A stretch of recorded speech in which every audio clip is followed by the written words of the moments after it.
We're now in order, Okay, but, great. So I'll start off with the roll call. Diane Bailey, Stephen Booker, Present. Joseph Chen, Here. Michael Clausen, Present. Kathleen Beaufort, Here. Melee Hemuli, Present. Aurelio Pizar, Gail Lee, Present. John McKenna, Here. Lisa Mendelson, Cheryl Schaff, Here. Remy Tan, Robert Whitehair. Here. All right, thank you. We have a quorum.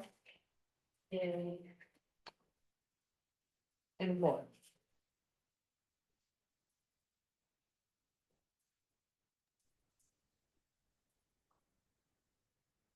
So our chair, Jason, is on the way.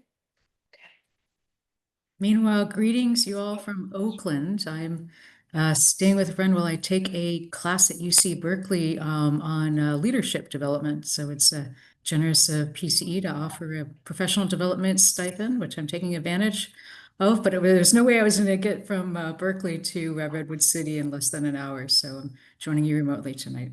Should be a great meeting.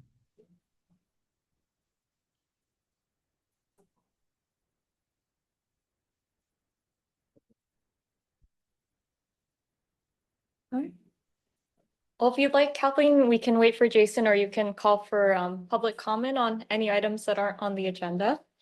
Okay, we'd open up for any public comment on items that are not on the agenda.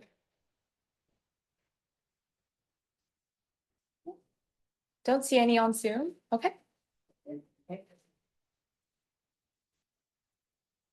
All right, and actually I see that Remy Tan, one of our CUC members, has joined remotely, so I will promote him to a panelist. And Jen, would you be able to help us with the process for approving his remote request?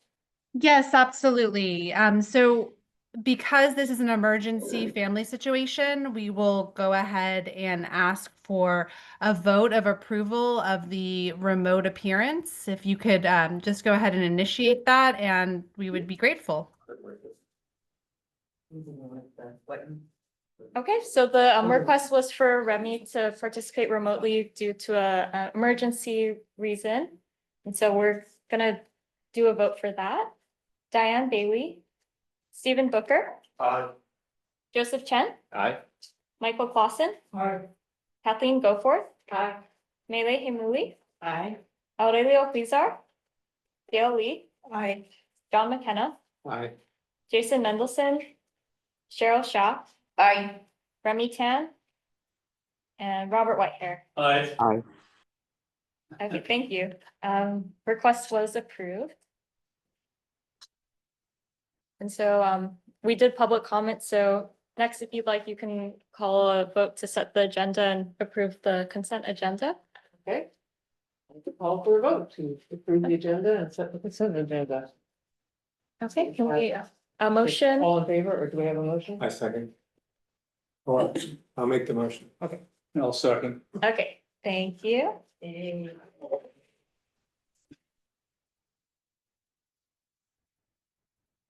Yes, I think we need to do a roll call since we have someone remote. So Diane Bailey, Stephen Booker, Aye.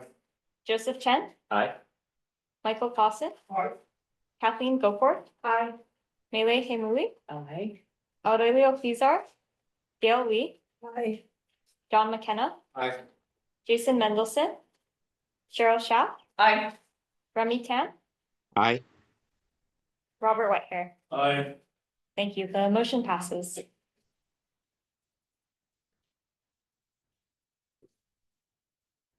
So I think the next item would be the chair report.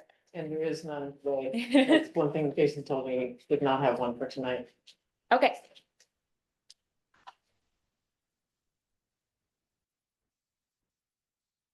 Great. Well, with that, we can move on to the next item.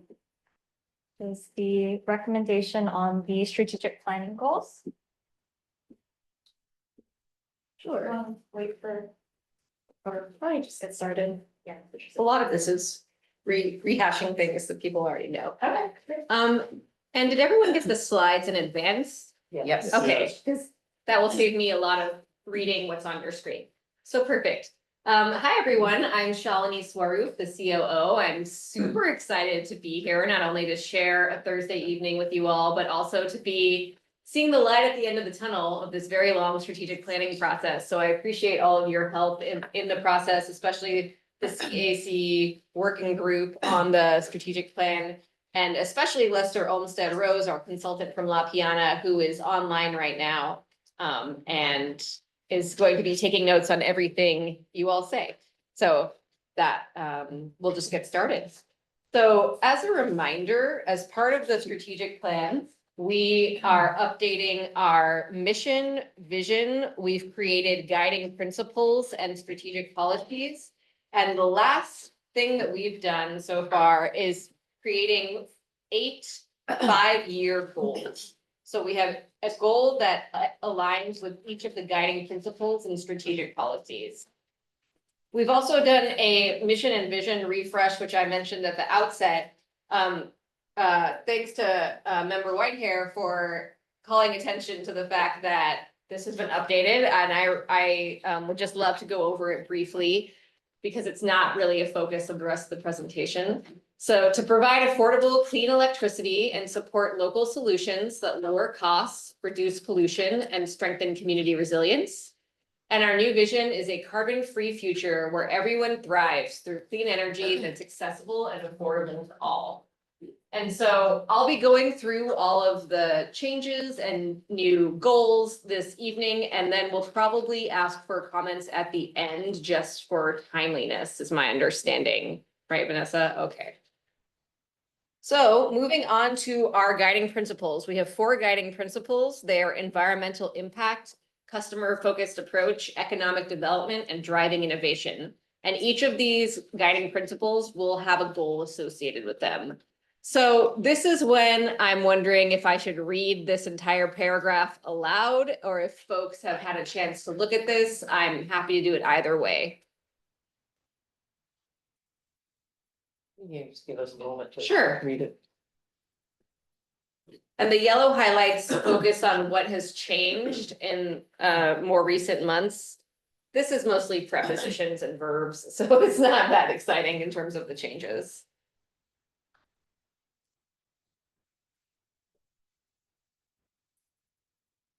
What did the PAM replace?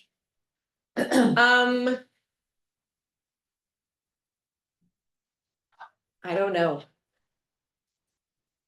Your consultant will know. Yeah, Lester, do you know what it can replaced? I'm not really sure. I suspect we just dropped the word.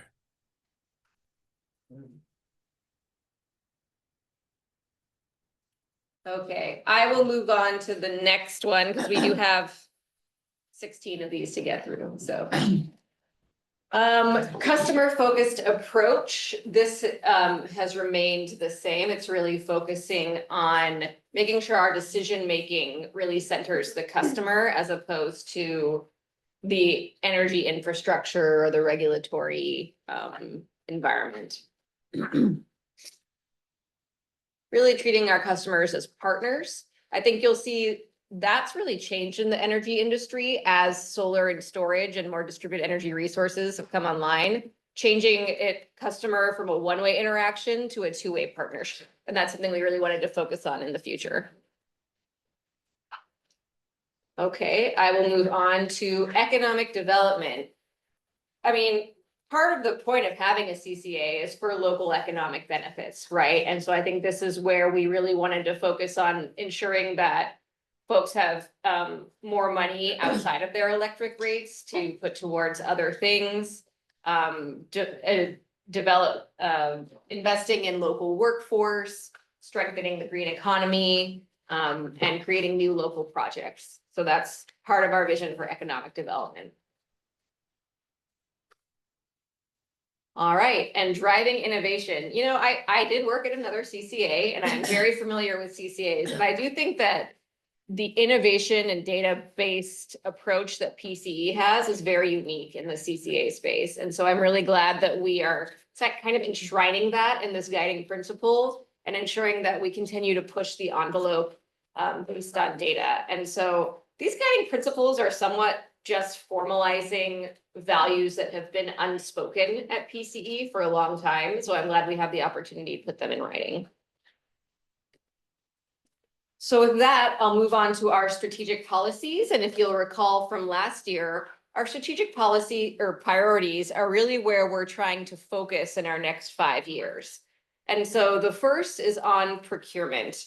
This, I mean, the big picture of procurement remains the same.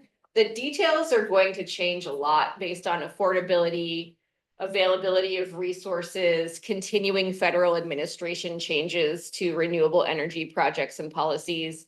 So really, I think that this strategic priority is about prioritizing reducing carbon emissions while balancing that with affordability and customer costs. We know now that we can't prioritize greenhouse gas reduction over everything because that's something we've heard very loudly from our constituents and in Sacramento is that we really have to be balancing affordability due to the cost of living crisis.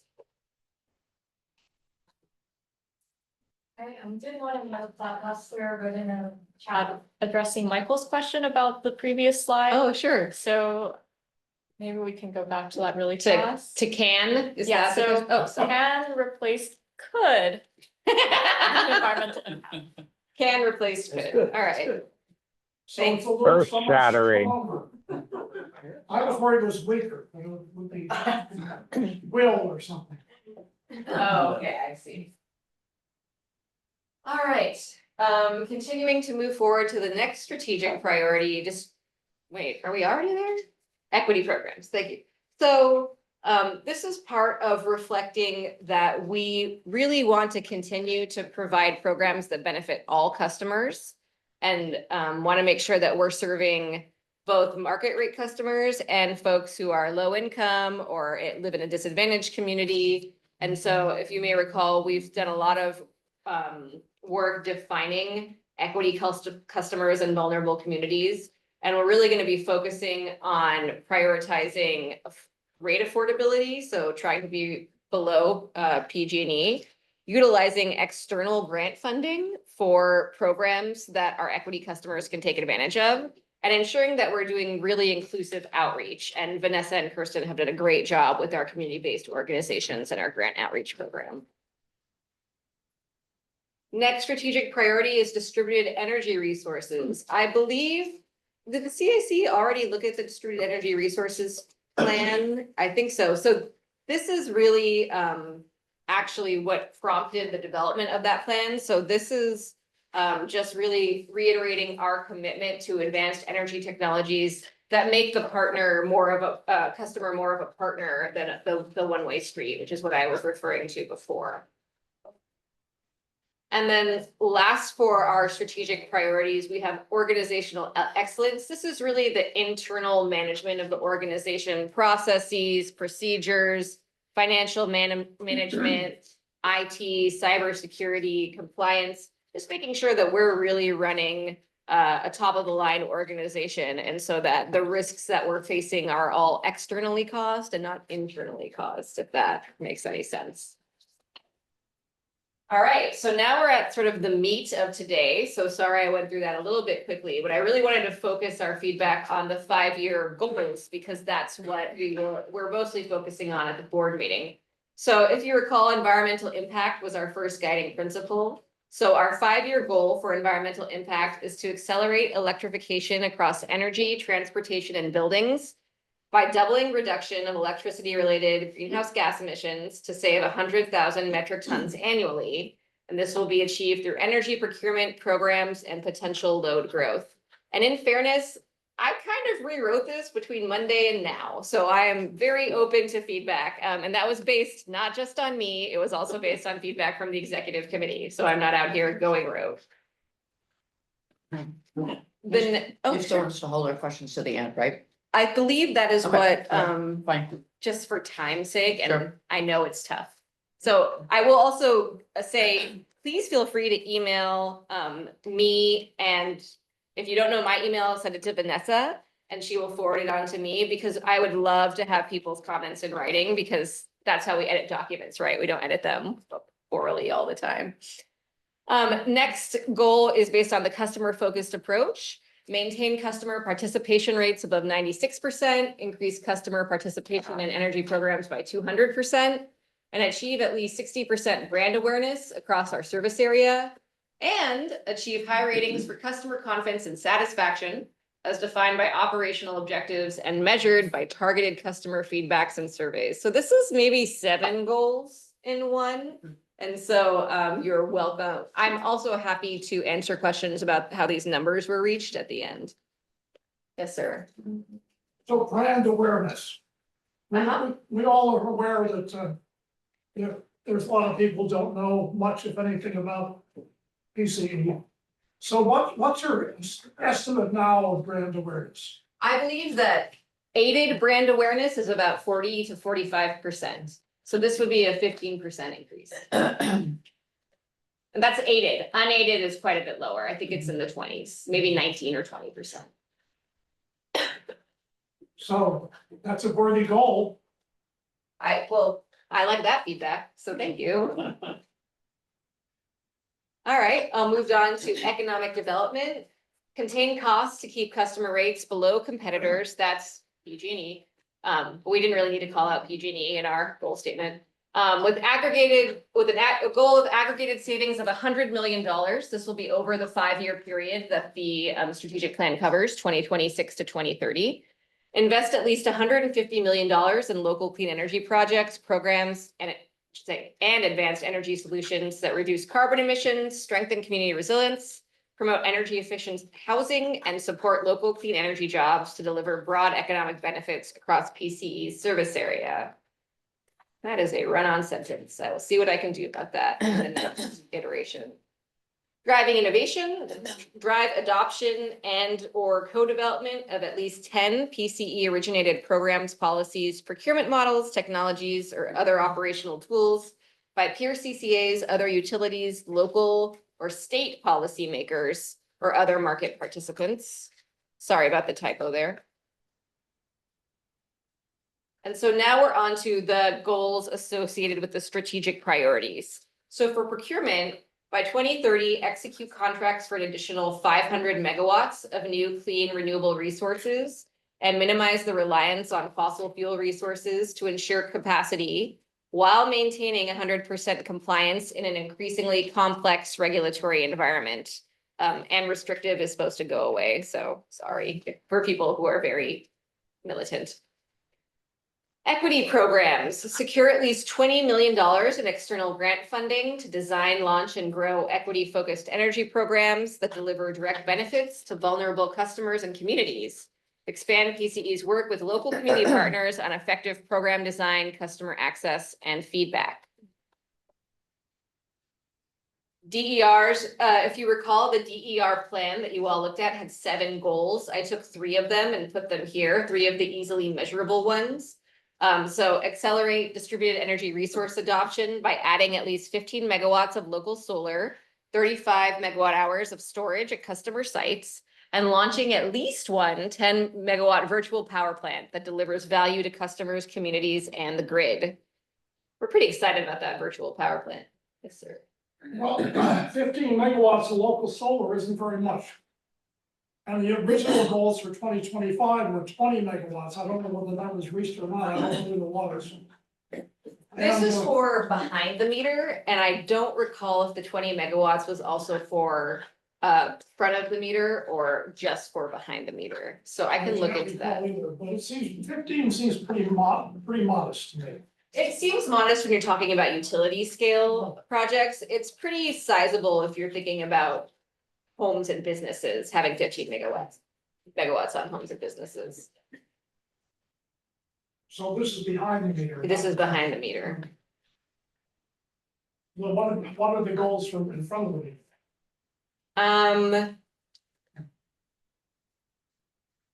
Well, we have the 500 megawatts Yeah. in procurement, additional 500 megawatts of new clean renewable resources for our organization in 2026 to 2030. So that's the front of the meter.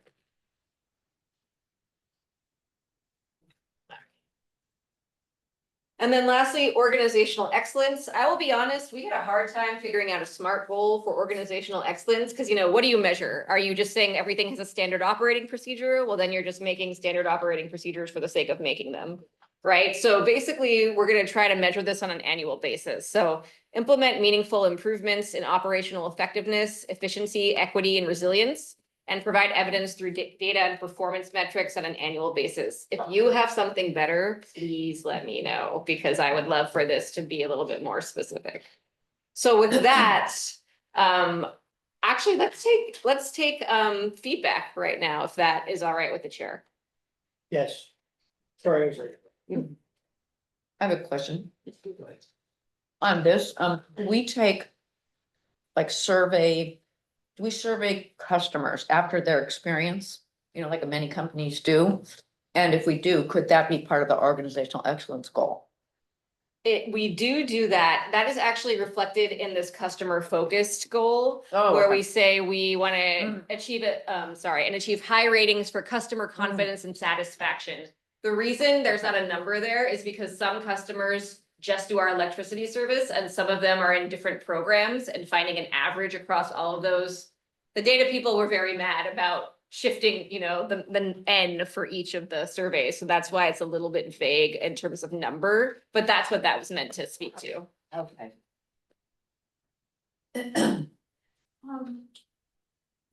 There was a 2021 directive to add a goal to be 100% greenhouse gas free by 2035. Is that still in place? Does that get changed? I apologize if I missed it, but I just didn't see it in what you presented. Sure. So we have 100% zero carbon portfolio now. You were asking about renewable?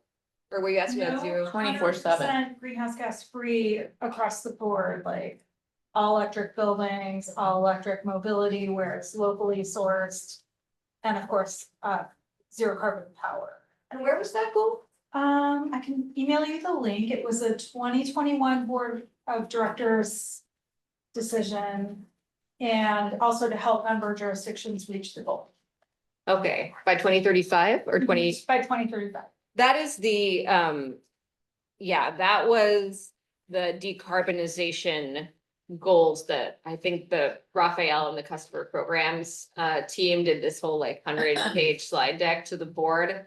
I think you're right that was what they said was needed. I didn't realize that that was adopted. It was a little bit before my time. So let me look into that, but thank you for that. I would love that link. I appreciate it. Is it too late to make changes to the vision? Well, let's hear it and we'll see what we can do. I don't know if I should bring this up, but a carbon-free future. I think carbon is like the building blocks of life. Fair, So yeah. I'm just wondering if we should rephrase that. Yeah, that is an excellent point. So let me see what I can do about that. And I do appreciate that. Carbon emissions. I mean, we're all made of carbon, right? Yeah. Yeah, Distinction. that exact comment was something that the strategic planning You're on company. committee I don't know, anyone can. Okay. in a meeting. Okay. Carbon-free future is unrealistic, it's all it's carbon-based, and one suggestion was carbon-free electricity generations might be more appropriate. Yes, I was explaining to one of your colleagues earlier that there have been so many cooks in the kitchen on this, and there's been a real challenge between balancing the technical and the accessible. But I really do appreciate that feedback, and so we'll see what we can come up with that's accurate and accessible. And Lester, you got those comments, right? All right, great. And another question, let's see, are we looking at where's the vision, let me see. I can change the. That's okay, I was just looking back at my past notes from it, and we were concerned that there was no mention of renewable energy in the vision statement. And I had a note here that 100% renewable was in the policy statement, so why wasn't it in the vision statement? The vision, I think, is supposed to be accessible for everyone. I think renewable, even you all are all a lot more informed than the general public. Renewable is one of those terms of art that I think a lot of folks don't, it doesn't mean a lot to them. So we're trying to balance everything. Maybe we've hit the balance a little bit off on the vision. But we can certainly take a look. I think the 100% renewable actually is here in the procurement strategic priority. So maintaining 100% zero carbon power resource portfolio while working towards delivering 100% renewable energy on an annual basis. Where is the policy statement? I was trying to see if there, That would be this strategic priority statement on okay, the screen. there's no one policy statement. Okay, This is the one policy statement. Okay. It's just not laid out that, like, in the actual strategic plan, it will be laid out a little Okay. bit more. I don't have what it was we were commenting Sure, on in front of me, so sure. it's all. This is probably what you were commenting on. Okay, And this is what we've been kind of tooling over for about a year now, this specific thing. So I was wondering if some of the metrics in your strategic priorities, are you tracking them like on a dashboard over time? That is the intent. Okay, so you're gonna go back for the prior 5 years and then go Exactly. forward. Exactly. I had another question. And it was a little bit like Michael's question. Let's see, on my, on our packet, it's page 14. It's 5-year goal statement, environmental impact. It's the one about the 100,000 Mhm. metric tons. What would be really great for us, since we haven't been walking through this process with you, would be just how much are we saving now? 50,000 metric tons annually. Okay. So the doubling reduction is going Oh, from that 50 would to go, 100. okay, gotcha, Mhm. gotcha. So you basically say that, okay. And in terms of the next slide too, the customer focused approach. So right now, what is our customer participation rate? Isn't it pretty high? It's 97%. Yeah, Okay. so that's why it says maintain Okay. the Okay, participation rates above I think it's like 96 point something that rounds Okay. up to 97. um, Vanessa's nodding, so I'm thinking yes. okay, and what do you mean by the next statement? Increase customer participation in energy programs by 200%? Yeah, so we have our home upgrade program, we have Right. our EV ready program, we have our Okay, that's what you're talking solar about. battery savings program. Yeah, so we're trying to get more customers involved in those Double programs. Yeah, Okay, and we already talked about the brand awareness. yeah. Okay,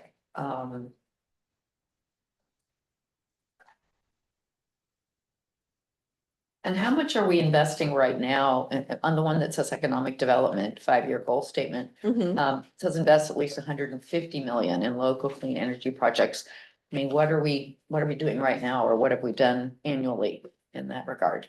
Yeah, I think, well, because the programs department sort of launched in 2018 or 2019, it hasn't been sort of steady state. I think this is ambitious, but achievable, which is what we try to do for all the goals. It's a little bit, it's more than what we're doing now, Okay, but that's also why we wanted to make sure that we have the savings there as well, so that it's always a balance, right? Like you could do no savings in a lot of programs Mhm. or no programs and a lot of savings, but also the programs end up creating some savings. So it's really a balance, and that's what we're trying to achieve here. okay, I don't want to belabor this, I'm just gonna put out my perspective. I get that the vision statement is supposed to be the really publicly accessible thing, and I'm all for making that, short and sweet.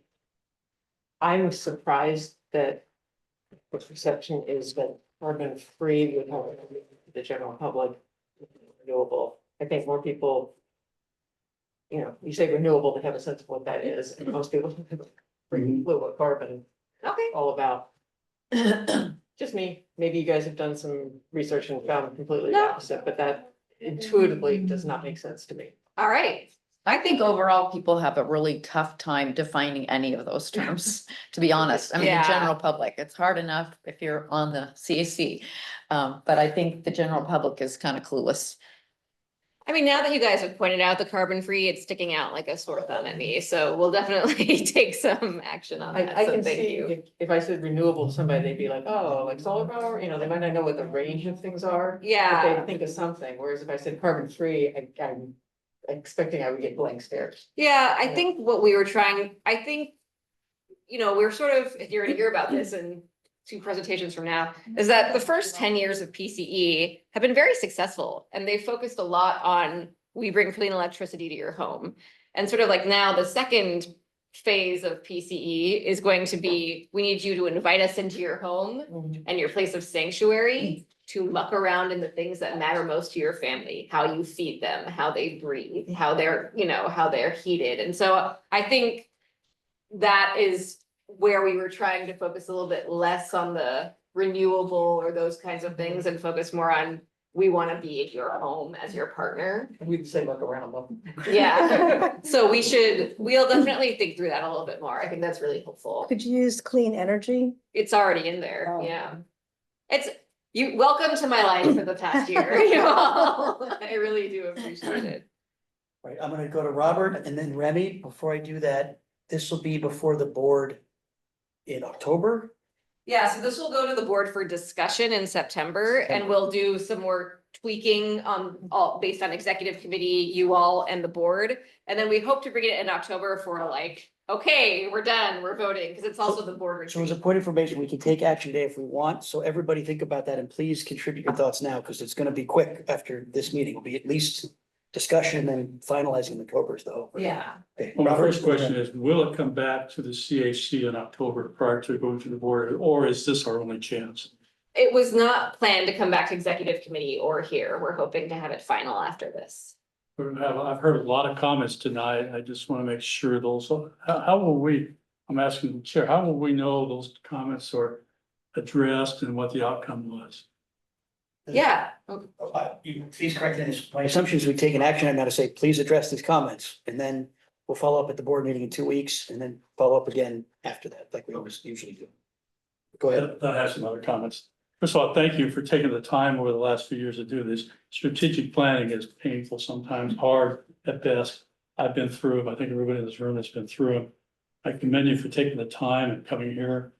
I've always thought of PCE as a thought leader, as the leader in the way we address the climate crisis. And I think some of you know I do seminars around the country. And I tell the people in other parts of the country what we do, they're stunned, they're amazed. You do that? It's just because we have PCE. I would like to see a little bit stronger vision statement or mission statement or something that reflects climate crisis. Carbon-free future where everyone thrives for clean energy, it's accessible and affordable for all. It's actually stronger than in the past. But it doesn't mean, I did a word search on the document. Not once is climate crisis, climate change, what we're facing mentioned. I would like to see something like that in here. I don't have words right here, but I would like to see that in here. I do support what you're doing. Once we get the final version, Mr. Chair, I'm more than happy to follow it and make sure the CAC does. I want to go back to slide 14. you just tell me which one that is, because I Oh, you don't have don't. it. Sorry, Robert. It's all right. 5-year goal statement, environmental impact. Thank you so much. Right there. This 100,000 metric tons annually. We worked a long meeting on the formula for greenhouse gas reduction of city policies. You all remember how painful that was. I think that was a 2-hour discussion. We came up with about 2 million, if I'm right, 500,000 metric tons of reduction.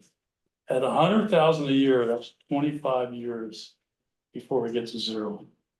I don't find that acceptable personally.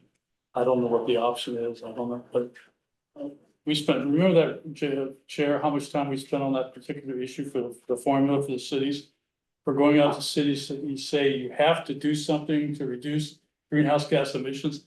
Here's this plan does this much, this plan does that much. 100,000 just scratching the surface. So it just occurred to me tonight. I'm starting to think about it before. And finally, I'm okay with offering clean energy, even if it means higher cost. I know you guys are trying to shave it a little bit under PG&E. Personally, this is just me. If we exceeded PG&E and we put that money into the equity cohort and did much more electrification of homes, I would be in favor of that. I would fight for that. That's just me talking.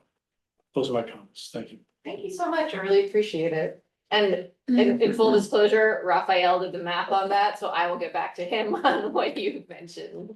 Well, I know for San Mateo, it's a 300, we have a goal in the climate action plan to get to zero, to reduce 300,000 metric tons. So we extrapolate that out, that's about 2.5 million. I may be off my math. That's 25 years. That ain't enough. I hope we can do better. I want to make sure PC, that's why I come to these meetings. That's why we hash this stuff out. I want PCE to remain the thought leader, to be the one who's the leader across the country. Because nowhere else has the ability, the money, the time, the inclination to do it in this area here in the United States. So that's why it's so highly local. Thank you.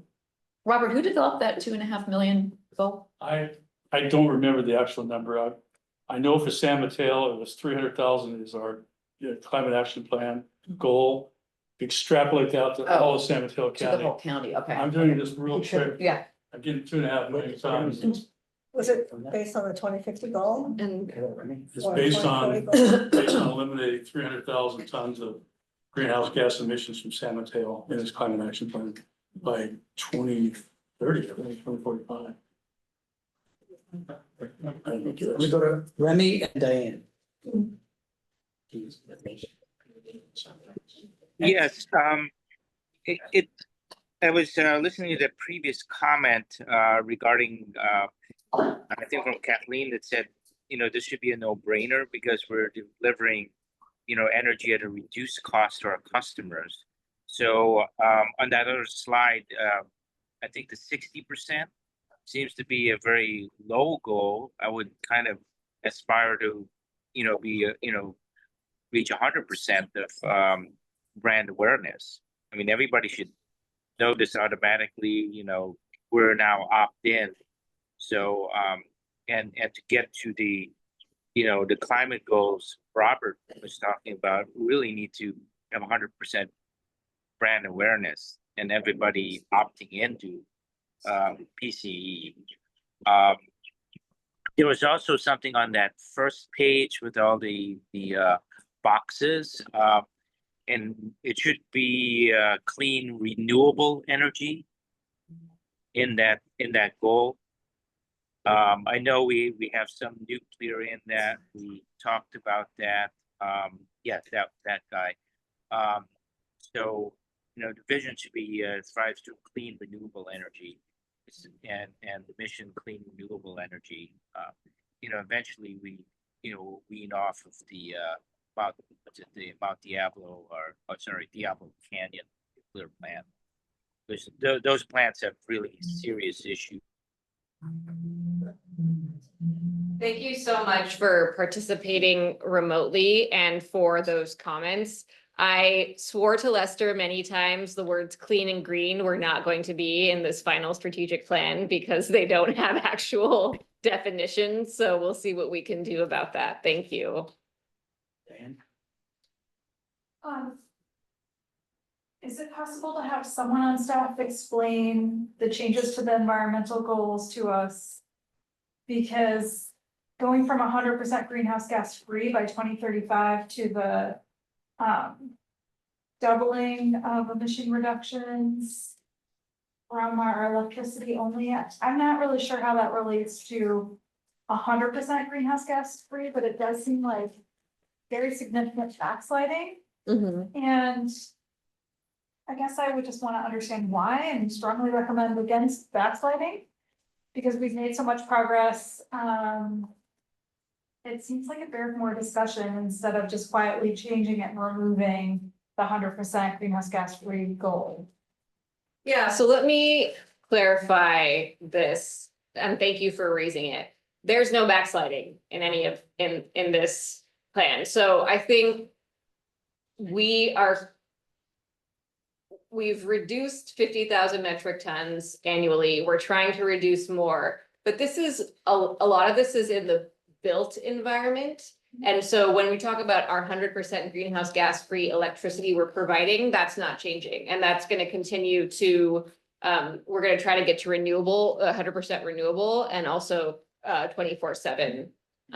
Maybe not in it And that's what we'll have to balance, and that was what we were talking about, but there should be no backsliding in this. So I think But it's the two different 100%. metrics, yeah. The 100% greenhouse gas free goal seems to have been removed. So that does appear to be significant backsliding, and I'm really interested in hearing why. And would strongly recommend against removing that 100% greenhouse gas goal. I think there was a lot of thoughtful discussion and planning behind it. And it just kind of unceremoniously got removed without saying anything about it. So, yeah, I would want to learn more on that. Was it in this, I'm sorry, I'm just not understanding where that was that you're Well, indicating it was It removed. was removed from the website, so the previous link for it doesn't include that content anymore. But it was formally adopted in 2021 by the board as a PCE goal. Alongside In the old labor plan, goals, or- and all of the other institutional goals. Okay, I'm gonna have to do some research on that. Thanks.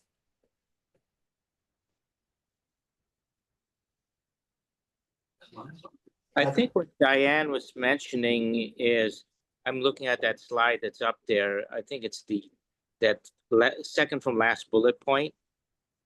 Because right now it says a goal towards the 100% renewable goal by 2030. And I think at one time we were reaching 100. No. No, it's totally different. No, definition. Yeah. I think it'd be better if you went back and pulled the original language, and then if someone on staff can just explain the change and why. Okay. Yeah. Yeah, let me see if I can clarify. It wasn't 100% renewable goal. It was 100%. It was written to be 100% greenhouse gas free. And that Yeah. language was chosen carefully by the board. So I'm just suggesting this is a significant change. It'd be good to know why. Okay. I want to go back to brand awareness. 40% to 60% is a 50% increase, and that's not bad. But what if we did something flamboyant? I'm not sure exactly what that would be. Like, for example, saying that we are going to provide free electricity to 50 households in San Mateo County. If they, I don't know exactly, that's the question, but something to get people's attention, that they can, hey, there's this organization out there that there's the possibility of getting free electricity for a year by doing X or Y. I'm not sure what that is. Anyhow, I'm trying to think of something that'll bring attention to the organization. Because, we do great work with all of our events and that sort of thing, and we're still down there in the pretty low percentages in terms of public awareness. And I just wonder that what can we do? I'm not necessarily recommending the 50 households, but something like that would really give people, make people perk up a little bit and say, hey, there's an organization out here that's doing good stuff. Michael, the name change is gonna provide opportunities for that. For a lot of publicity, and so we could suggest that we do something. I don't know if I call it flamboyant or not, but. I like flamboyant. But I think we will have some opportunities to improve awareness, unaided awareness even. There's gotta With be the name something change. that the public wakes up about, because it's gotta be beyond just the conventional things that we're doing. Michael, I think that's a great idea, but I would take it one step further and say, What? We lost him. Remy, We lost him. I'd agree. Remy, come back, you can't, Steven, go ahead. I like them. I'd agree with Remy and taking it one step further. I don't know where he's going, but yeah, with the way the economics are, and especially in the Bay Area, people like free stuff. Free electricity, free energy for a year. I mean, that'll get a buzz. Why stop at 50 households? Next level, let's do 100. Start at 100. Start the conversation at least. I mean, you telling me that free energy for a year for your household wouldn't start a conversation? If it was one house. as long as they don't think it's PG&E giving the offer. No, well, that's what we're talking about. But no, I think thinking outside the box, that's absolutely fantastic idea. I don't know if flamboyant is the correct word, but outside the box is, that's got my attention. Great. Or any, Remy, you back? Do you want to finish your Kristen has thought? her- Oh, Kirsten, go ahead. Yep. Intriguing idea, Stephen. But to your question, Michael, we are planning a major marketing campaign to increase brand awareness for our 10-year anniversary in the next year. So yeah, we're going to be hitting that harder than we have in the past. As we have further comments here, I want to see if we want to entertain making any recommendations. So if anybody has any comments, especially if anyone hasn't spoken, please raise your hand. Otherwise, I'd be open to, I've heard a bunch. I've not written them all down. Hopefully somebody has. No, Lester's got that. Okay. Yeah, I've been writing them down, Okay. but I do think it's helpful if you want to speak in your own voice. We will be sure to carry all of your comments for consideration. But I know in the past you have sent something in follow-up that came from the group, which I think it's always helpful to be in your own voice. Okay, that'd be great. I would like to ask Remy to finish his thought, and then I would like to ask Kathleen to start with what you already said. Just refresh what you just requested, then we'll go around. Okay. Hey, Remy, are you there? Yeah, I'm there. I'm not sure where I cut off, but again, I think we should, have at least 100% brand awareness. I think that's a big thing, and I agree. Free energy is great, but I think we should under Free electricity.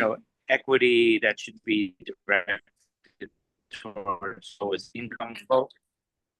Yeah, free electricity, right? And I think it's important that we get to 100% renewable energy.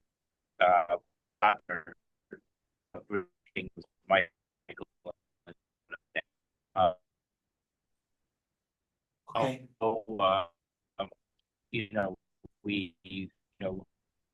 Remy, I think we got the gist of it, but you are cutting out. I think we got your point, which is you want 100% brand awareness and 100% renewable energy. Remy, you are cutting out. We can get like every fifth word. I'm sorry. You could chat it in too if you want, or doing this. All right, Kathleen, do you mind if, I didn't mean to put you on the spot, but do you mind? Well, I'm not sure that my comment really warrants a resolution by the group. I think, because I was just sharing my perspective, and I'm curious to know kind of how did they come to the conclusion that they came to. So not sure it's really resolution level.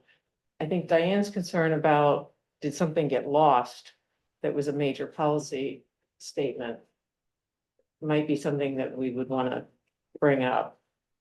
Is there something, is a way you wanted to frame that? Yeah, I mean, I was wondering if we could look at the old policies and goals and compare them to what's being proposed now, like what are the changes in totality? I saw some edited text up there, but I think there are also older policies that PC adopted that weren't reflected in this presentation, and I'm just curious, are those still in place or are those getting left behind? It's not really clear. Yeah, I can speak to in terms of our DEAI action plan. Actually, this is sneak peek into the next presentation that we're going to fold those into the strategic plan. But in terms of the goals that you were referring to specifically, I need to investigate that a little bit more. Yeah, there were goals around labor as well, Mhm. and I didn't see those in this presentation. That's probably policy 10. So all of the board policies that have been voted on will remain. Okay. And those are bigger than the 5-year plan, right? Yeah, those are in our, those are essentially part now of our joint powers agency. My initial comment was actually keying off of, I think, something Michael had said about the language carbon-free future being not realistic. So that might be something to, say in a resolution that we'd like to rethink that wording. Yeah. Because it's not realistic and may or may not really be the best way to get public attention. Michael, you brought that up initially. Is that something you'd want to put in there? Michael or Robert? John did it. Or John, sorry. Somebody did. I knew it was somebody over there wearing a blue shirt.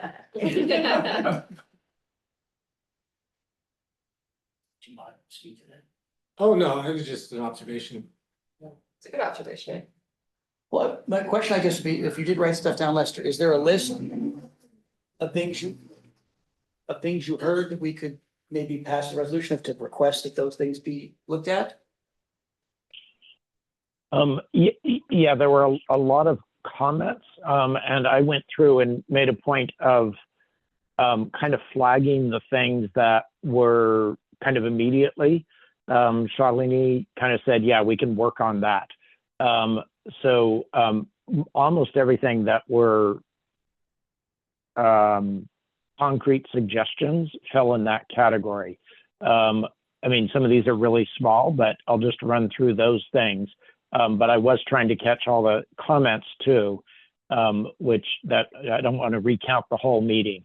So the kind of the things that seemed right off the bat to be actionable included rewriting the run-on sentence in economic development. Like I said, some of these were small. On the vision, there were a number of things, but it's basically about carbon-free, reworking that. And there were some suggestions which I captured, maybe carbon-free electricity generation or carbon emissions-free. There was a comment or a suggestion about including something about the climate crisis, climate change, kind of that sense of urgency. There was a comment about on the 100,000 metric tons of greenhouse gas saved under environmental impact. Looking at that number, kind of confirming that's the right number. Also seeing, you didn't say it quite this way, but how far does that get? How far does that get PCE with that 100,000 metric ton reduction goal? There was a lot of discussion about the 2021 PCE goal, so that's not necessary. I don't want to rehash that. I didn't hear that necessarily as a change in this document, but understanding and follow up on if anything was changing or if there was any backsliding in the goals, doing less. Those are the main things that were kind of actionable. Hope that helped. It does. I think that gives us, I have 6 things. I think we can say we recommend these 6 things be look at. What were you gonna say, Kathleen? I guess I'm still struggling with, is it sufficient that we've just sort of called these things to the attention of the folks who are working on this thing to think about, or is, of all the things that you just listed, is there something that anyone feels we really need to elevate to the board to say, you know, we need to do something about this? I think part of this, it doesn't always have to be the board. It can be, this is the request to the board or the staff. Okay, on all maybe I'm these things. misunderstanding. My fear is if we don't do it, we're never gonna do it. Yeah. So we should say it now, even if it's fix a run-on sentence, we can just say that as a thing we recommend. Okay. That would be my opinion. If others disagree, it's. My opinion is, as you just said, this is our one chance.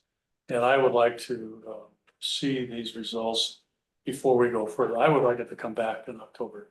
Sorry, I know you guys are trying to get this through. I know you worked hard on it. But I'd like to see some resolution of this, not just have it disappear into a dark hole, which it could happen, does happen. And again, we just recommend the board to do whatever they want, but I think we should make our recommendations here for whatever we think is useful, with you. including getting questions answered. I'm sorry, do you want to take public comment? Oh, is there any? I'm sorry. Yes, we could do, or is anybody else, before we do that, we can take public comment now and then finish the action item. Any objection? Oh, Remy again. Okay, go ahead, Remy. You will take public comment. Oh, yes, I didn't hear on the summary that we added the clean renewable energy on the mission and the vision statement. Say that again. I'm sorry. Adding clean renewable energy on the mission and the vision statement. Yeah, sorry, I was speaking in shorthand. I captured that, Remy. Yeah. Okay, great. Thank you. Okay, is there public comment? Not online. Is there any, go ahead, please. Thank you. Good evening. Brian Schmidt with Menlo Spark. I want to thank the committee and staff and consultant for all the hard work on this. It looks really good. I lack some of the historical knowledge about the past plans. It's good to hear about that. I hope that will be addressed. I wanted to particularly call out the distributed energy resources and virtual power plants. That's a great addition that I'm seeing here. While recognizing this is getting towards the tail end of this, I did want to mention on the guiding principles of driving innovation. I did not see much reference to technological change, which is happening rapidly as I'm seeing on the home retail level, and I suspect is also happening at the utility scale level.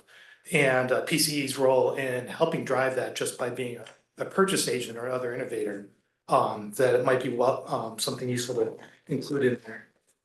And then on slide 19 for equity programs, I was thinking that this one would be useful to have a reference to how PCE's other programs could work into and support equity. So I have proposed language that I put up thought of right now. So I can try and read it to you, see what you think of it. So just appending to that, so I'm sorry, it's not this slide, slide 19. Well, it's actually 18. It's Oh, I 5-year goal apologize. statement equity programs. Thank you. There you go. There we go, thank you. So what I would suggest is add a sentence at the end saying, integrate PCE's other local level work with service and prioritization of underserved communities. So that's my suggestion for language. Maybe you want to do something else with it, or maybe just say staff, think about putting something like this in. Thanks. Thank you. Actually, I just have, is it too late to ask a question? Oh, can I get back there? If it's okay with the chair. I was just gonna say a good example of that sentence that I just gave is referencing back to distributed energy resources and virtual power plants. Doing those in underserved communities just seems like a win-win, something PCE wants to do, something could provide great advantages to those communities. Those communities are often more cost responsive than wealthier communities, so it's a win-win all around. So I just wanted to add that. Thank you. Cheryl, what were you asking? I just have one question on this slide, the equity program slide. What kind of grants would add up to this $20 million? I mean, with everything being pulled back, in the current administration, is that like a pipe dream or is that real? No, it's not a pipe dream, actually. So right now, the self-generation incentive program, which is run by the Public Utilities Commission and the state. Okay. We actually have about 300 low-income customers in a queue for free solar and storage systems that we hope to aggregate and put into a virtual power plant. So we hope that will be part of this in early 2026. Thank you. That's good to hear.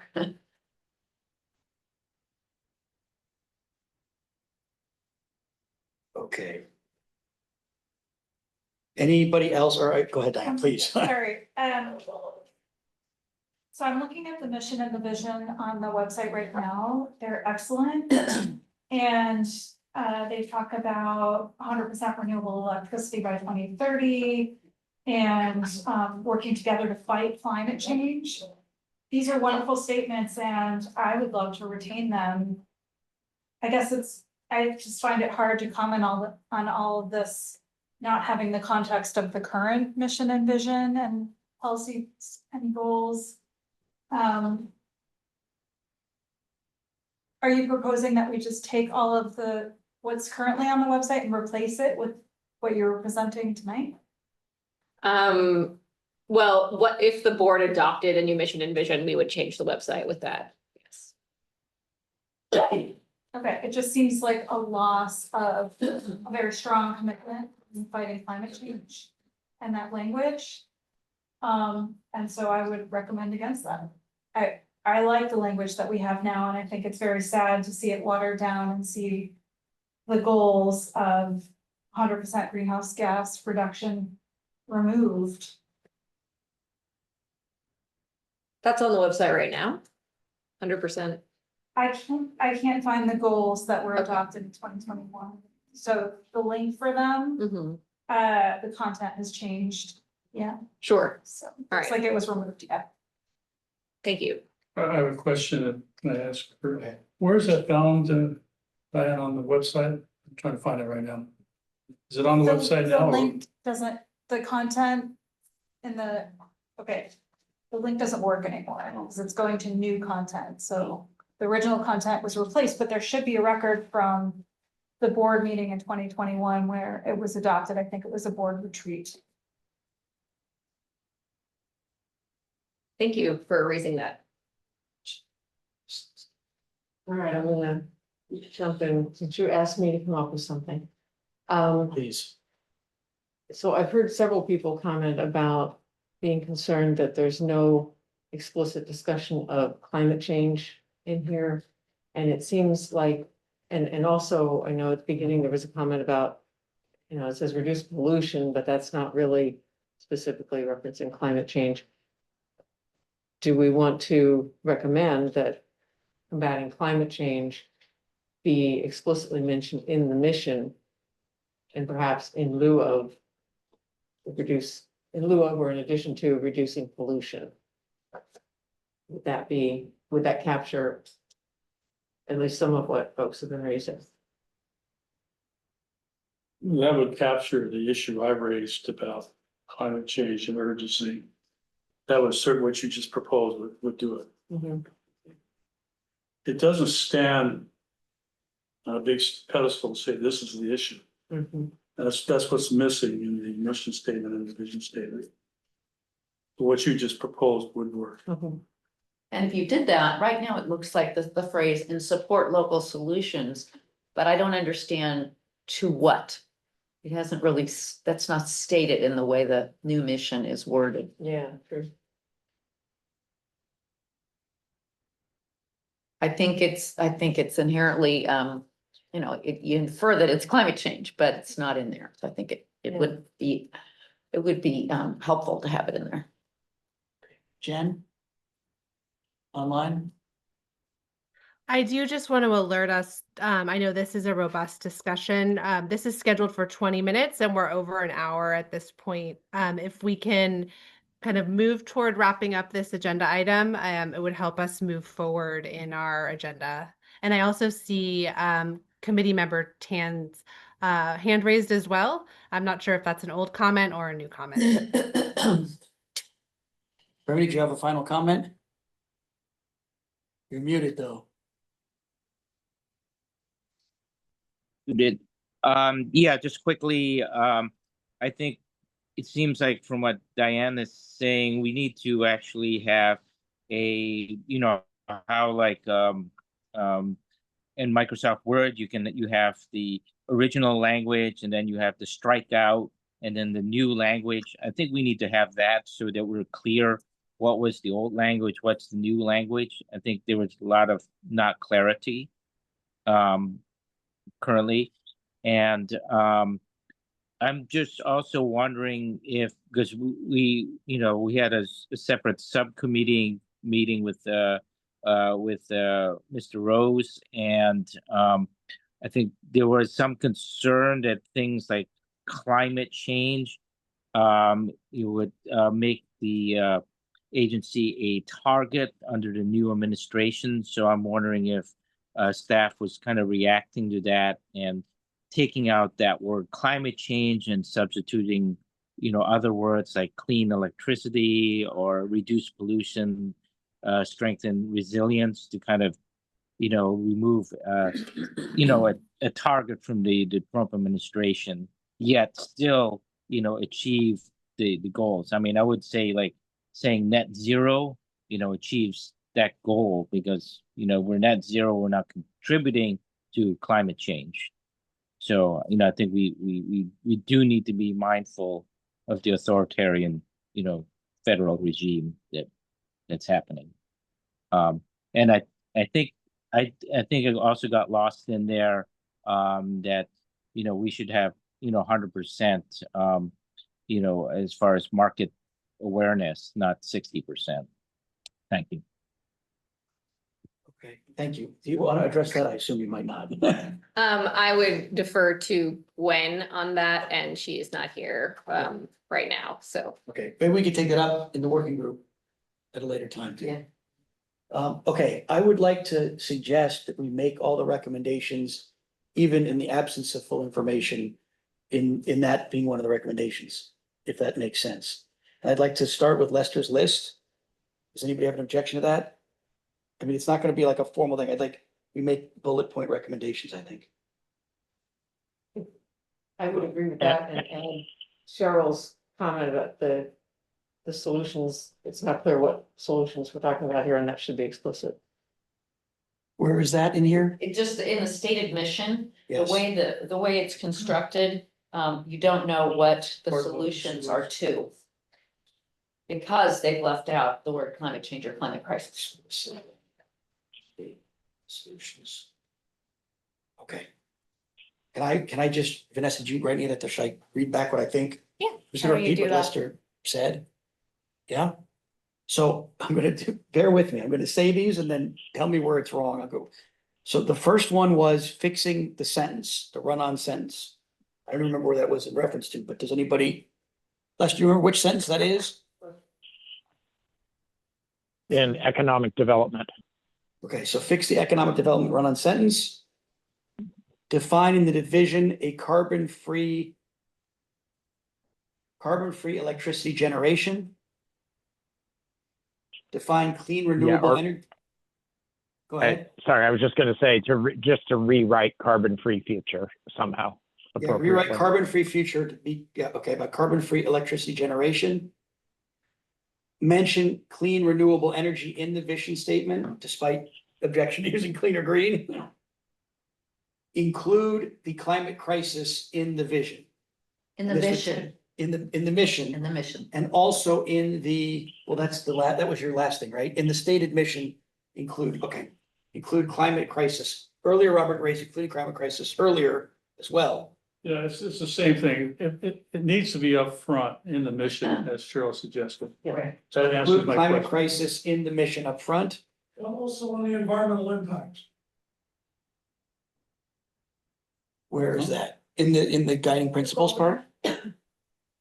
Oh, in another slide? Yeah, there was another slide on environmental impact. Okay, so include climate crisis in the environmental impact section. Okay, there was the discussion of, please confirm the numbers on the 100,000 metric ton GHG saved. Look at that number. How far does that get PC? Okay, that's the same question. Confirming how far that number gets for PCE with the 100,000 metric ton GHG saved. Revisit and find out the 2021 PCE goals. Diane, how do I better say that explicitly and concisely? Retain the strength of the climate commitment. Okay, so confirm and retain the strength of the 2021 climate commitment. And make sure we have that right. Include, and that was about being 100% renewable by 20. It was 100% GHG free greenhouse gas reduction by 2035. by 2035. And then 24/7. that's a different thing, I think. Yeah, it pertains to all of the sources within PCE's jurisdiction. And then the last two, which were not on Lester's list, but added subsequent were. Oh. Forgive me, guys, I have my notes mixed up here. It was the 100% market awareness or encourage 100% market awareness. Again, this is a goal that I think they've determined was ascertainable. But maybe it's pay attention to trying to get to 100% market awareness. And then am I missing anything? That was what I heard. Okay, am I missing anything from that list? I know this is not comprehensive, but it's to get it in their heads for the next meeting. Those are our recommendations. Anything else? Speak now or forever hold your peace. That's what my motto for this stuff. Okay, remember. I think, Jason, there was also about having a marked up version of this that shows the original. I heard you on that one, but that's what Diana's talking about is a totally different older policy. It wouldn't be a red line with this. So I'm hoping her question gets us to that. It was two things. So not jettisoning the old policy, committing to the 100% greenhouse gas reduction. But also, as I look at the current mission and vision, on the website, but I think today we're talking about replacement language. The language on the website right now is so much stronger. The vision talks about, helping to create safer, healthier neighborhoods as we work together to fight climate change. And it sounds like all of that is being removed or recommended to be removed. So I'm not sure that the CAC is really prepared to wordsmith going from the old mission and vision to the new one today, because we didn't have the old language for context. How about a recommendation that we try to retain some of the old vision? And it can be that simplified. Does anybody have a problem with that? I mean, do folks see the language on the website right now? Are you all comfortable with? Our vision is a sustainable world with clean energy for everyone. We imagine a future where every household and business in our service area can thrive with the support of clean, reliable electricity, where energy choices aren't limited by high costs and everyone can make choices that help create a safer, healthier neighborhoods as we work together to fight climate change. So specifically calls out climate change that we asked in our earlier recommendation. But I think be explicit about making sure we don't lose those things from the old vision, the existing vision. Okay, I think we can raise that. Is that fair for everybody? All right, anything else? And Remy, I'm sorry, I didn't mean to cut you off. She's the one who's making the I recommendation. mean, I'm just looking at you all. Are you? I'm in agreement with you. We're losing all this good language and everyone is okay with that? No, I'm in agreement with you. We're okay with what you And that's what said we're about. putting in the, but some of it was in the other pieces, but that's a comprehensive one to review that one. I think Gwen's popping in to speak to the mission and vision. Okay. Okay. Yeah, so I just want to clarify that the formal adopted mission and vision of the organization currently is just the language in blue. So the mission currently is our mission is to reduce greenhouse gas emissions by expanding access to sustainable and affordable energy solutions, period. That is it. And then for the vision, the language is, our vision is a sustainable world with clean energy for everyone, period. That's it. The language underneath is my flourishing, or it's marketing trying to be more specific about what that means. We retain the ability to do that with whatever mission or vision we take. So the effort with the new mission and vision was to try and get more specific. It's always a balance, right? Like just like Shalini said, accessibility and accuracy, and we're still working on that balance. But I just wanted to clarify that language underneath, Diane, that you like, I like it too. We don't have to lose that per se, but that wasn't formal board language. Okay. Maybe we just say we like the flourish. We can say we recommend to keep the flourish. And flamboyance. Yes. I do think one thing is lost though, because it sounds like in the current language, it does explicitly call out greenhouse gas emissions in the mission, and that's not there. That's not, Now. that's right. And we've made that request in our Yeah. recommendation. Yeah. Okay. Okay. All right. I'm cool. Thank you so much for that, Gwen. That helps me a lot. Okay. I think any last comments here? Otherwise, I'd like to, Vanessa can try to read this back and then we can see if we can put this together. And again, everyone, remember, you can also specifically comment on this to the board at the board meeting next time and before and after in writing, it'll go into the record. So please do that too. But I think I'm happy, I think, with what we have here. Can you read that for us? Yeah, Please. I'll go put it on Okay, even better. my screen and. And I would let me recommend we know if don't I get mired in the captured wordsmithing. everything. We're just spreading this contextual piece here.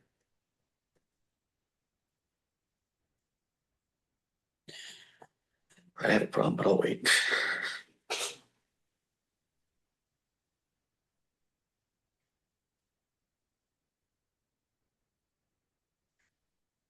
Anybody? I mean, the changes, these are not all changes. Some of these are doing things. So I would say something like the CC recommends the following investigation or following, Through the chair. please go For the ahead. fourth bullet, provide more information about the metrics. It's a little bit weaker than what I intended. What I intended to say was provide. I don't know, I don't know what to say. It says 100 metric tons. I think that's a low goal. So you could provide more information about it. I'm just asking to be more realistic. Not provide more realism about the metrics of something like that. Can somebody help me on this? Well, you just want a higher goal. You want more. Well, it may be that the goal that Raphael's put together is the goal we talked about. Without me looking at it, I really don't know. So Sorry. just pay attention to that. That's why I'm pulling back a little bit. But I think it's okay to ask for this and then we can follow up on that, right? Fair. Just because I don't know either. I remember the conversation, I don't remember the numbers. Yeah, I don't either, but I have it home. I'm fine with that. Yes. The second bullet, rewrite carbon-free future in the mission statement is, I'm losing track of the language. Is carbon-free future actually in that mission statement now? Carbon-free electricity generation. You want to add the word carbon-free electricity generation. Was in the mission statement, that first box? No, it's not there now. Lester, can you help me with that? Where are we adding that? Envision. The vision statement? Where we're at. Yeah, it's Just in vision. carbon-free future. Yeah, it's not There we in go. vision. So Proposed it vision. should be vision, not, vision Excuse me, statement. so not Vanessa, mission I'm statement. sorry, that's my fault. And. Michael?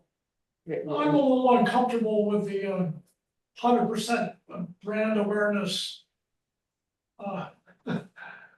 Realistically, I mean, if you have a goal like that and you're really serious about it, then you have to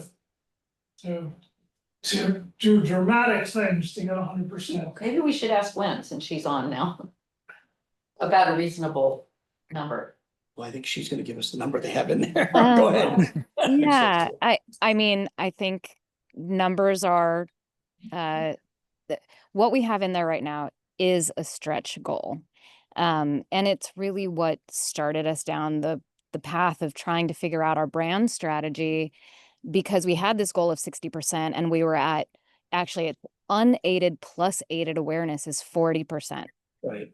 Right? So getting to 60% is a launch level brand awareness campaign that's sustained.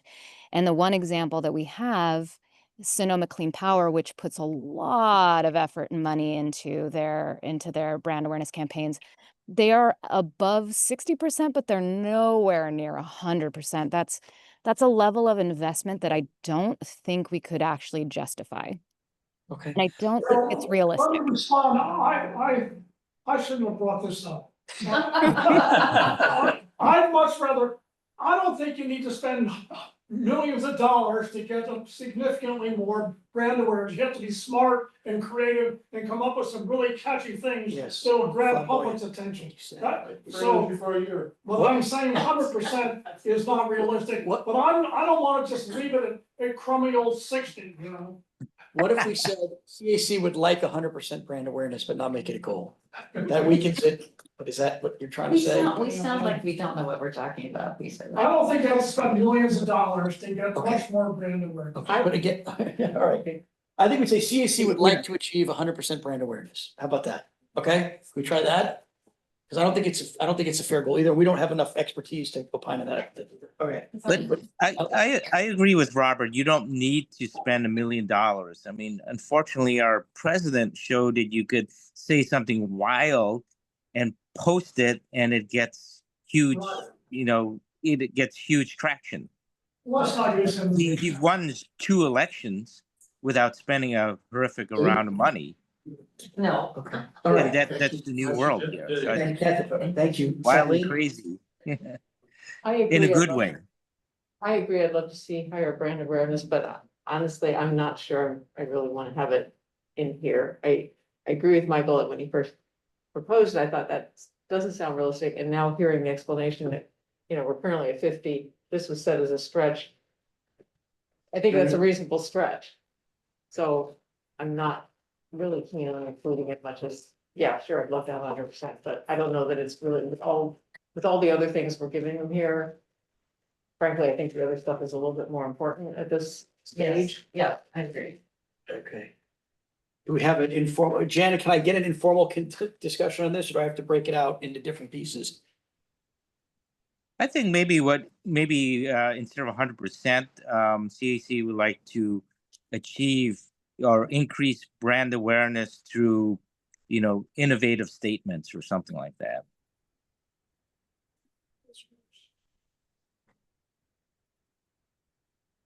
Also change this first sentence and that's your comment. Oh, thank you.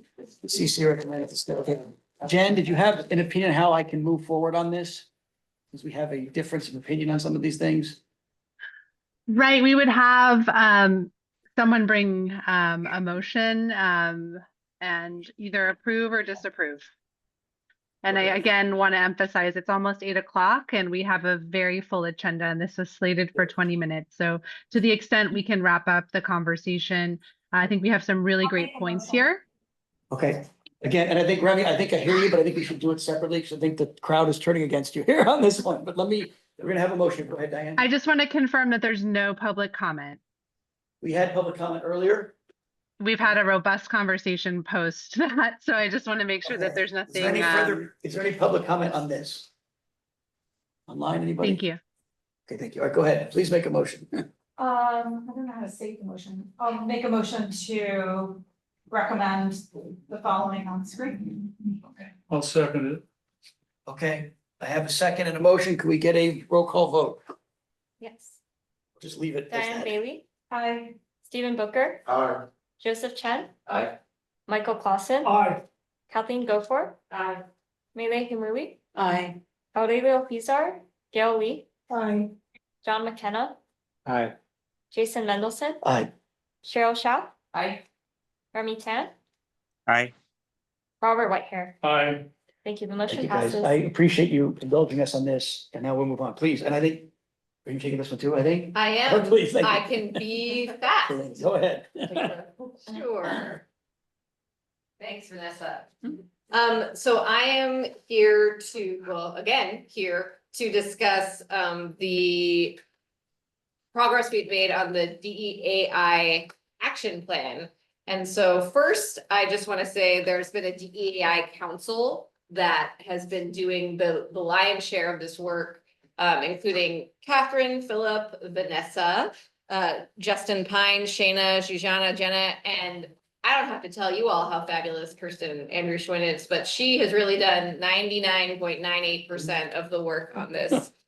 So I just really want to give a shout out to Kirsten for all of her really hard work and getting this ball across the finish line, because it's been a beast.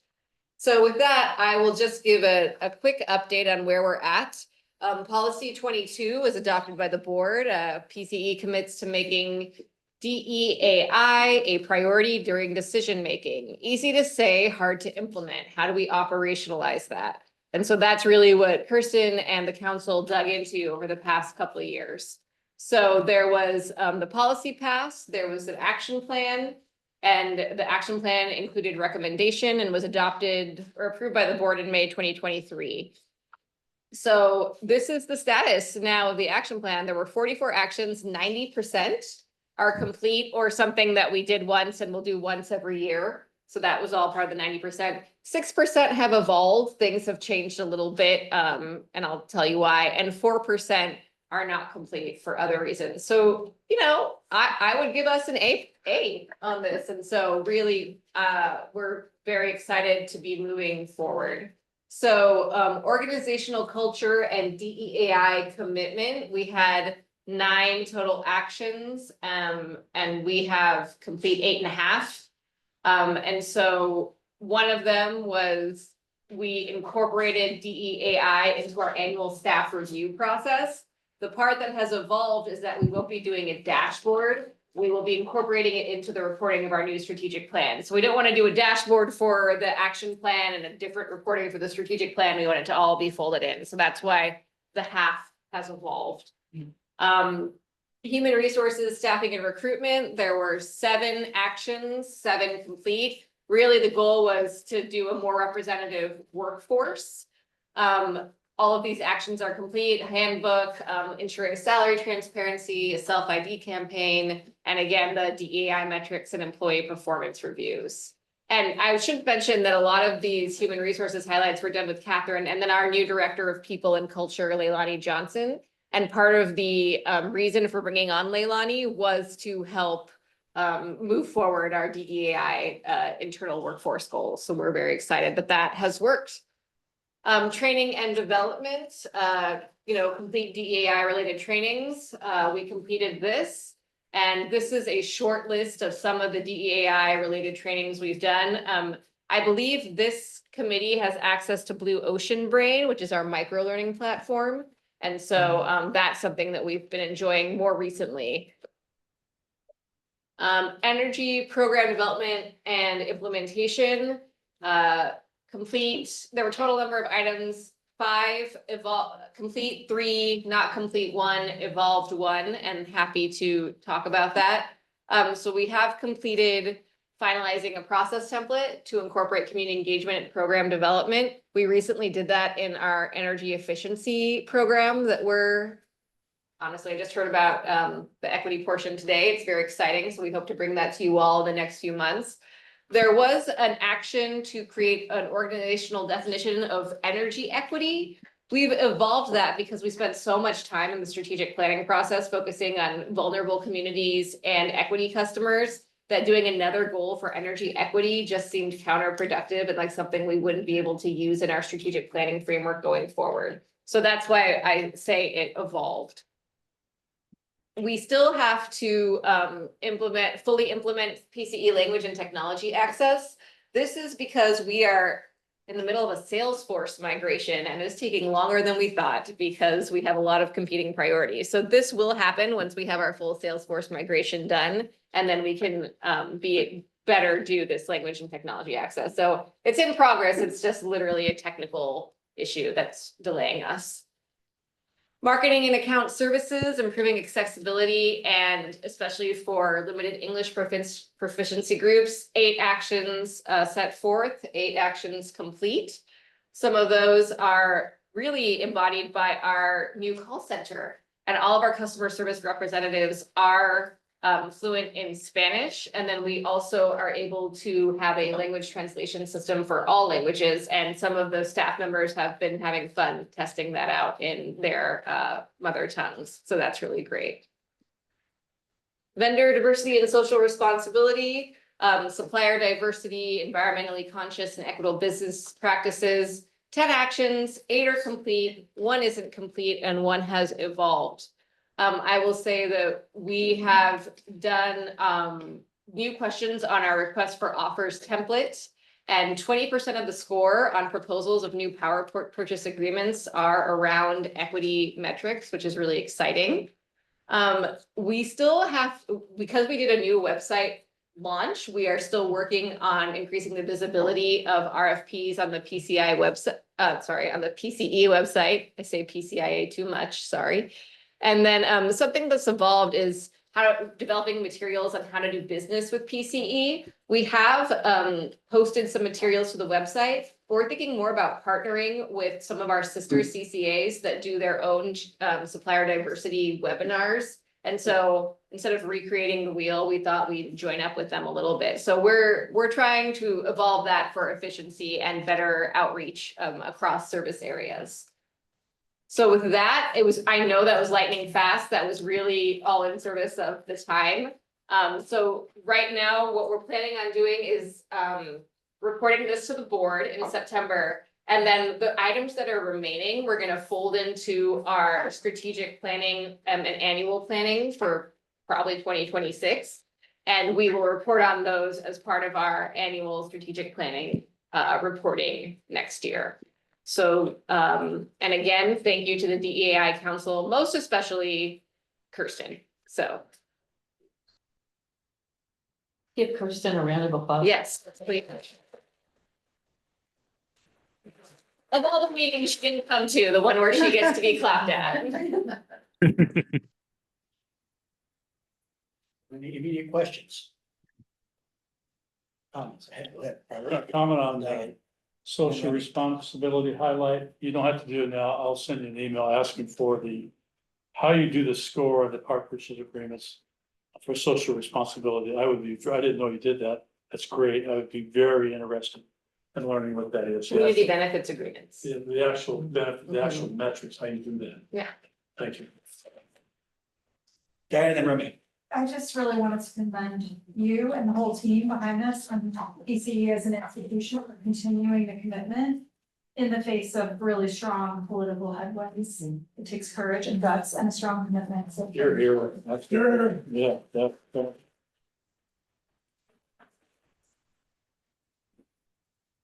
And Remy? Yes, I would also like to commend staff for putting this forth, again, in light of the basic authoritarian regime against this stuff. So that's takes tons of courage. I also am aware of, I think there's about 3 RFPs out there that the PC is entertaining, and I'm wondering if all of the equity as well as the environmental are going to make it into those RFPs. I'm not sure if they were in the original language, but it would be great if we can get this included, in the selection of the vendors and consultants on those 3 RFPs.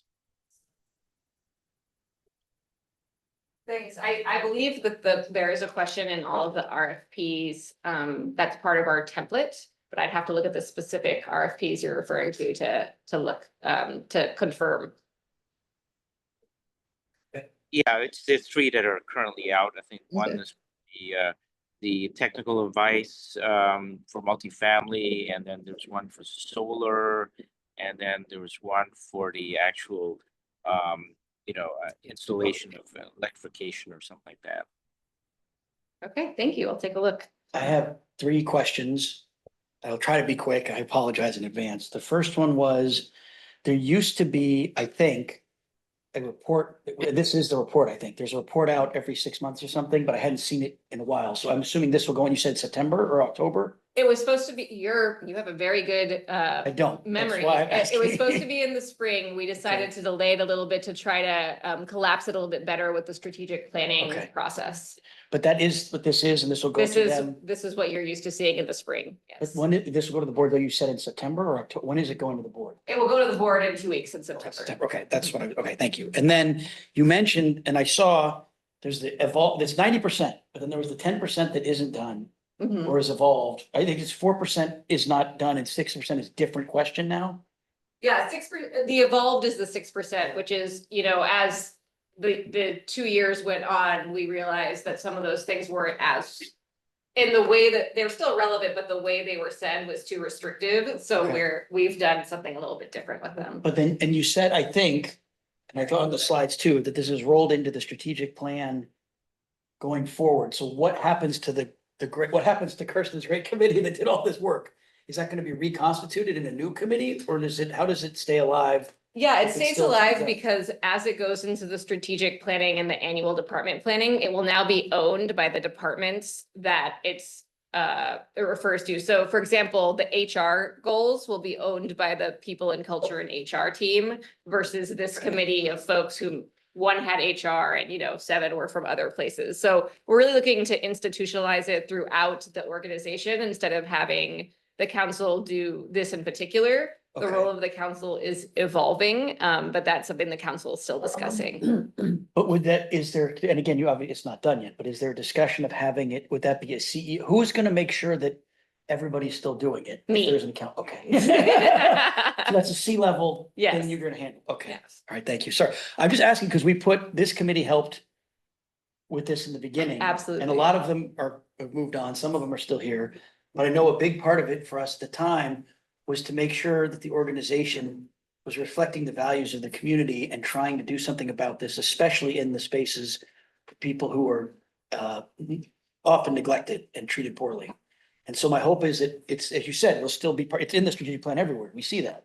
We didn't even talk about that in the last section, but it's in there, which is great. Mhm. So then my only concern was that we keep doing this great work that this council has been doing, which is now on you. So congratulations. So that'll be fun, right? Well, like I said, Kirsten did a fantastic job, and that's why I'm giving the presentation instead of Kirsten. It's really all 99.9% her work, and I'm giving the presentation because it's my job moving forward to ensure that we can, fulfill our commitments. Okay.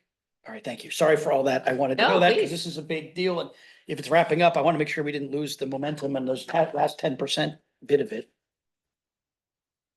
Cool. All right, any other public comment? Anybody online? No. Okay, I want to thank Kirsten again. I know from the beginning, she's championed a lot of this and done enormous work, and I know we have a lot more to do, but I know everybody already thanked you, but I want to thank you too from the beginning of working on this. Thank you. Okay, next. Is Gwen still here? Did we steal Gwen in? Oh, so the next item Oh. will be, Pardon? Do we need public comment? Oh, wait. We did public comment, but we have action. We can take action. Do we want to do anything with action? Thank you. That is what you asked, but that's what I'm answering. Okay, do we want to thank, we could say thank Kirsten and the council for the work they did. How about that? I move that we thank Kirsten and the council for the work they did on this, and we hope it continues in the future. Second, Do you get that? okay, I will reference the recording. That was straightforward. Thank you. We'll take a quick vote. Okay, Diane Bailey. Aye. Stephen Booker. aye. Joseph Chen. Aye. Michael Clausen. Aye. Kathleen Goforth. Aye. Melee Himui. Aye. Aurelio Pizar. Gail Lee. Aye. John McKenna. Aye. Jason Mendelson. Aye. Cheryl Shaw. Aye. Remy Tan. Aye. Robert Whitehair. Aye. Thank you. The motion passes. Thank you. And I think we have, oh, Kirsten is here. Good. We have both Kirsten and Gwen, I think. But Kirsten, are you leading this? For the naming discussion? I am leading this today. Yes. Hello. Hi, everyone. It's nice to meet some of you, and it's nice to see some familiar faces again. So I'm Kirsten Groom, the Associate Director of Marketing. I do want to just preface by saying that unfortunately I am sick. I've come down with COVID, so I appreciate your patience if I need to take a moment to cough or things like that. So thank you in bearing with me. But Gwen has asked me to share with you all today an update on our brand refresh and name exploration. And since joining PCE last fall, I've worked very closely with Gwen on the website launch and the brand refresh. And over the past year and a half, marketing has taken a really close look at our brand strategy. We found that a refined identity could help us better connect with our customers and support our strategic goals moving forward. So we're not changing who we are, but we are working to express it more clearly and meaningfully. And since January 2024, we've developed updated messaging, brand insights, and architecture. I know Gwen previously shared our brand strategy with the board, and then in December, we came before the board to discuss the plan to explore a new name. And that name exploration process began in March. It's been a thoughtful, inclusive process shaped by community input and grounded in our mission. And today, I'm excited to share with you where we're at in that journey. So go ahead and get started.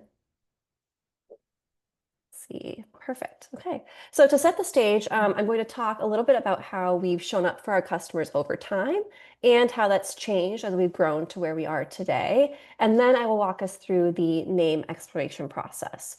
And just to ground us, first of all, before we jump right in, so the word brand means so much more than just a logo, name, colors, fonts. A brand really is the shortcut that people use to recall their relationship with us and with our competitors. So it's not just what we say about ourselves, it's how people feel when they think about us. So let's start off by briefly walking through how that's played out for PCE over time. All right, so in 2016, when we launched, our brand was approachable and friendly, exactly what we needed to earn trust and get established. We sold customer electricity, and they didn't need to take any action to benefit from it. Between 2018 and 2021, we started launching our first programs, but the relationships with our customers were still mainly transactional, and our marketing was still very much one way. By 2022 and 2023, our brand survey showed that 59% of our customer base was unaware of who we are and what we do. I know there was already a really robust discussion around brand awareness and the importance of that. So in 2024 and 2025, we really have leaned into customer centricity in a real way. So we've rebuilt our brand strategy for bridging that gap between our aspirations and our customers' perceptions. And now, as we look ahead to 2026 and our 10-year anniversary, the opportunity is bigger than ever. So our brand was initially designed to build trust by educating people, explaining who we are, what we do, and why they should believe in us. And that was the right move when we were new and unknown. But now the new challenge is to treat our customers as our partners. We're asking people to make big changes in their own lives, in some cases inviting us into their homes to make those big changes. And that's why the brand matters more now than ever before. So success in this next 10 years depends on trust and partnership. And what that next chapter then demands is deeper connection. So it's not about leaving education behind, it's about adding connection on top of it. Okay, so our current name was designed to be straightforward, highly descriptive, and literal, but today it holds us back. So the name Peninsula Clean Energy is difficult to spell, say, and remember. We also know that there are some geographic challenges with the name, and specifically the word peninsula no longer accurately reflects our service territory in both San Mateo County and Los Banos. Clean energy, while accurate, often creates a perception that our electricity is more expensive, similar to the term organic. However, our rates are actually lower than PG&E's. There are also misperceptions around the word peninsula, and these biases can cause challenges when it comes to our policy work.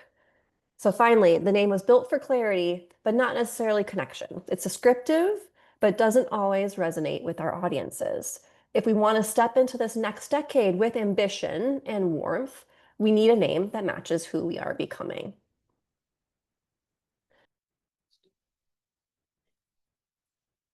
And here are some Google search results that demonstrate customer confusion around our current name. So you'll see some examples of people having difficulty spelling Peninsula. They also confuse PGE or PG&E with PCE. So we can see that those challenges there. In addition to the challenges with our name itself, there are also some limitations with our current logo. So specifically, the green and blue version of the logo does not meet WCAG compliance standards for accessibility. And there are also some legibility limitations as the logo is scaled down, which you can see as an example here. So now I'm going to cover the process that we went through to determine what our new name might be. And to support this work, we partnered with Lexicon Branding, one of the world's leading naming firms. They've named some of the most recognizable brands and products across several industries, including the energy and nonprofit sectors. And we really have been thrilled to have them as our partner. They've been really, truly incredible throughout this whole process. And while Lexicon is famous for creating major brand names like Swiffer, Febreze, and Possible Meat, just to name a few, they're equally skilled at crafting names for our own industry, such as Lunar Energy, which PC is just about to sign a contract with. Another great example is a new climate tech company nearby in Menlo Park called Mainspring Energy. A mainspring is the part of a clock that stores and releases energy to keep everything running smoothly. And that's exactly what their generator technology does for the grid. So it's meant to serve as a cleaner, more flexible alternative to peaker plants. And the name tells that story in a way that connects instantly to the technology's promise. So we formed a naming committee made up of a subset of the board marketing committee, as well as Sean and Shalini. And we would like to thank the naming committee for their time and commitment in supporting this really important initiative during these past several months.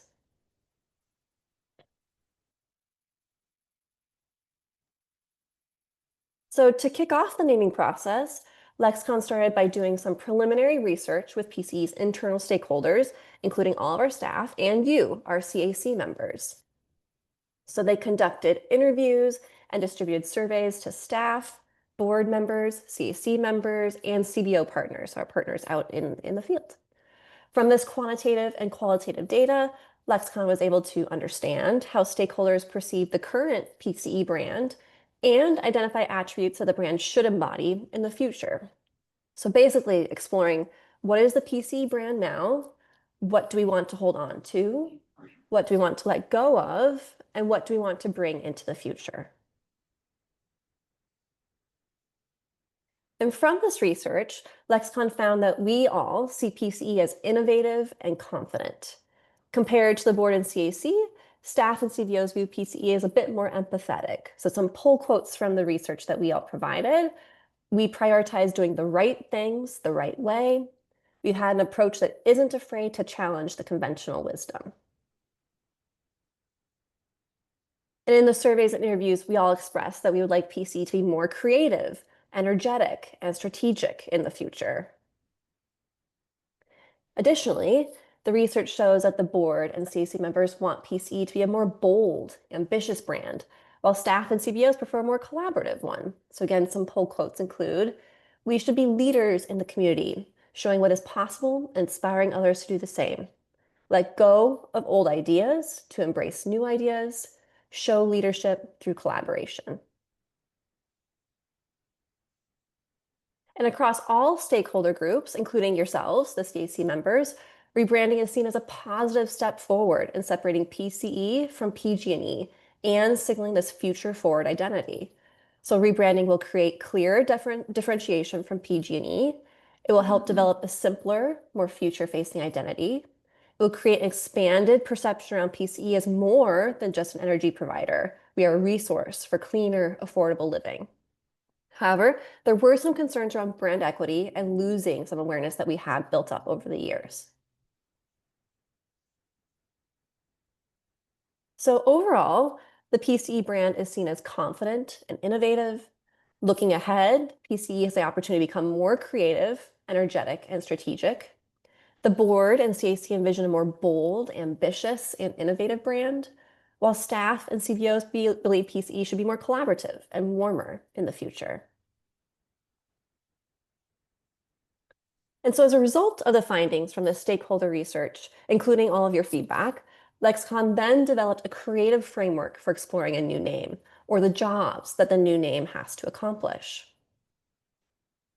So one very important thing to note, first of all, is that Lexicon says that the role for a new name is not to explicitly reflect an organization's mission. Instead, a name serves as a vessel to carry it, and taglines and supporting copy can help build up that brand story. So a name can't accomplish everything, and in fact, it shouldn't. Instead, it is a vessel to carry a brand forward. Our current name, Peninsula Clean Energy, was built for clarity.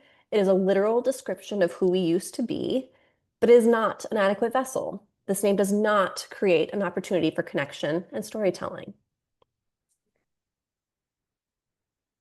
And so all of our feedback and insights together revealed through this research then led to this creative framework.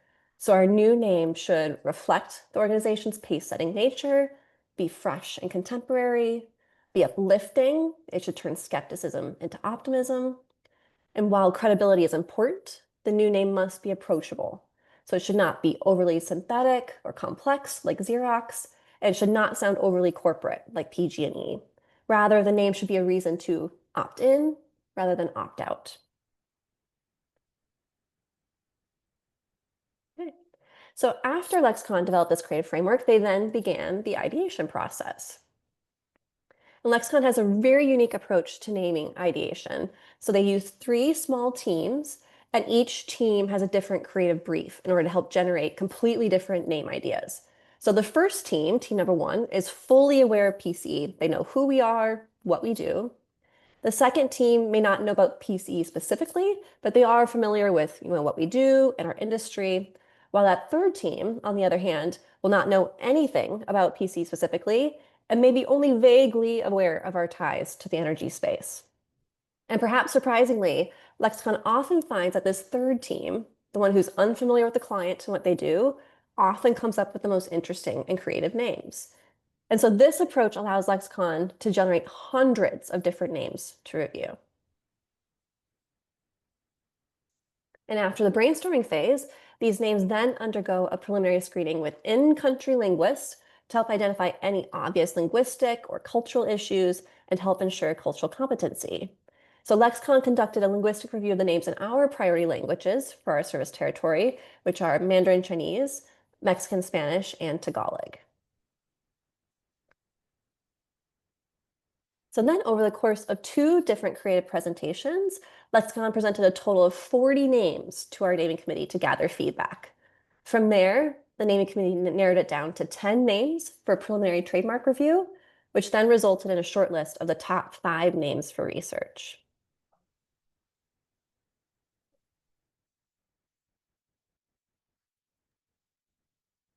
We then started another research phase to gather customers' feedback on the names. And the important thing to note here is that the purpose of this research was not to assess whether or not people liked or disliked a name. Instead, the point was to gather information about what people associated with each names. So what first impressions come to mind when they hear a word? What do they think a company with that name might do or be like? If they were to choose to wear a name on a t-shirt, which one would it be? So these top 5 names were tested in both English and Spanish during 3 focus groups in San Mateo County and Los Banos. And Lexicon also conducted a survey to gather first impressions on the names from 500 customers in our service territory. So following the qualitative and quantitative research, the naming committee then began the process of selecting the top name or names. So here's a quick recap then of the name selection steps our naming committee has gone through so far. So once again, we started with broad input, specifically interviews and surveys with board members, staff, CAC members, and our CDO partners. Those insights then shaped the creative framework, which guided Lexicon as they explored hundreds of name ideas.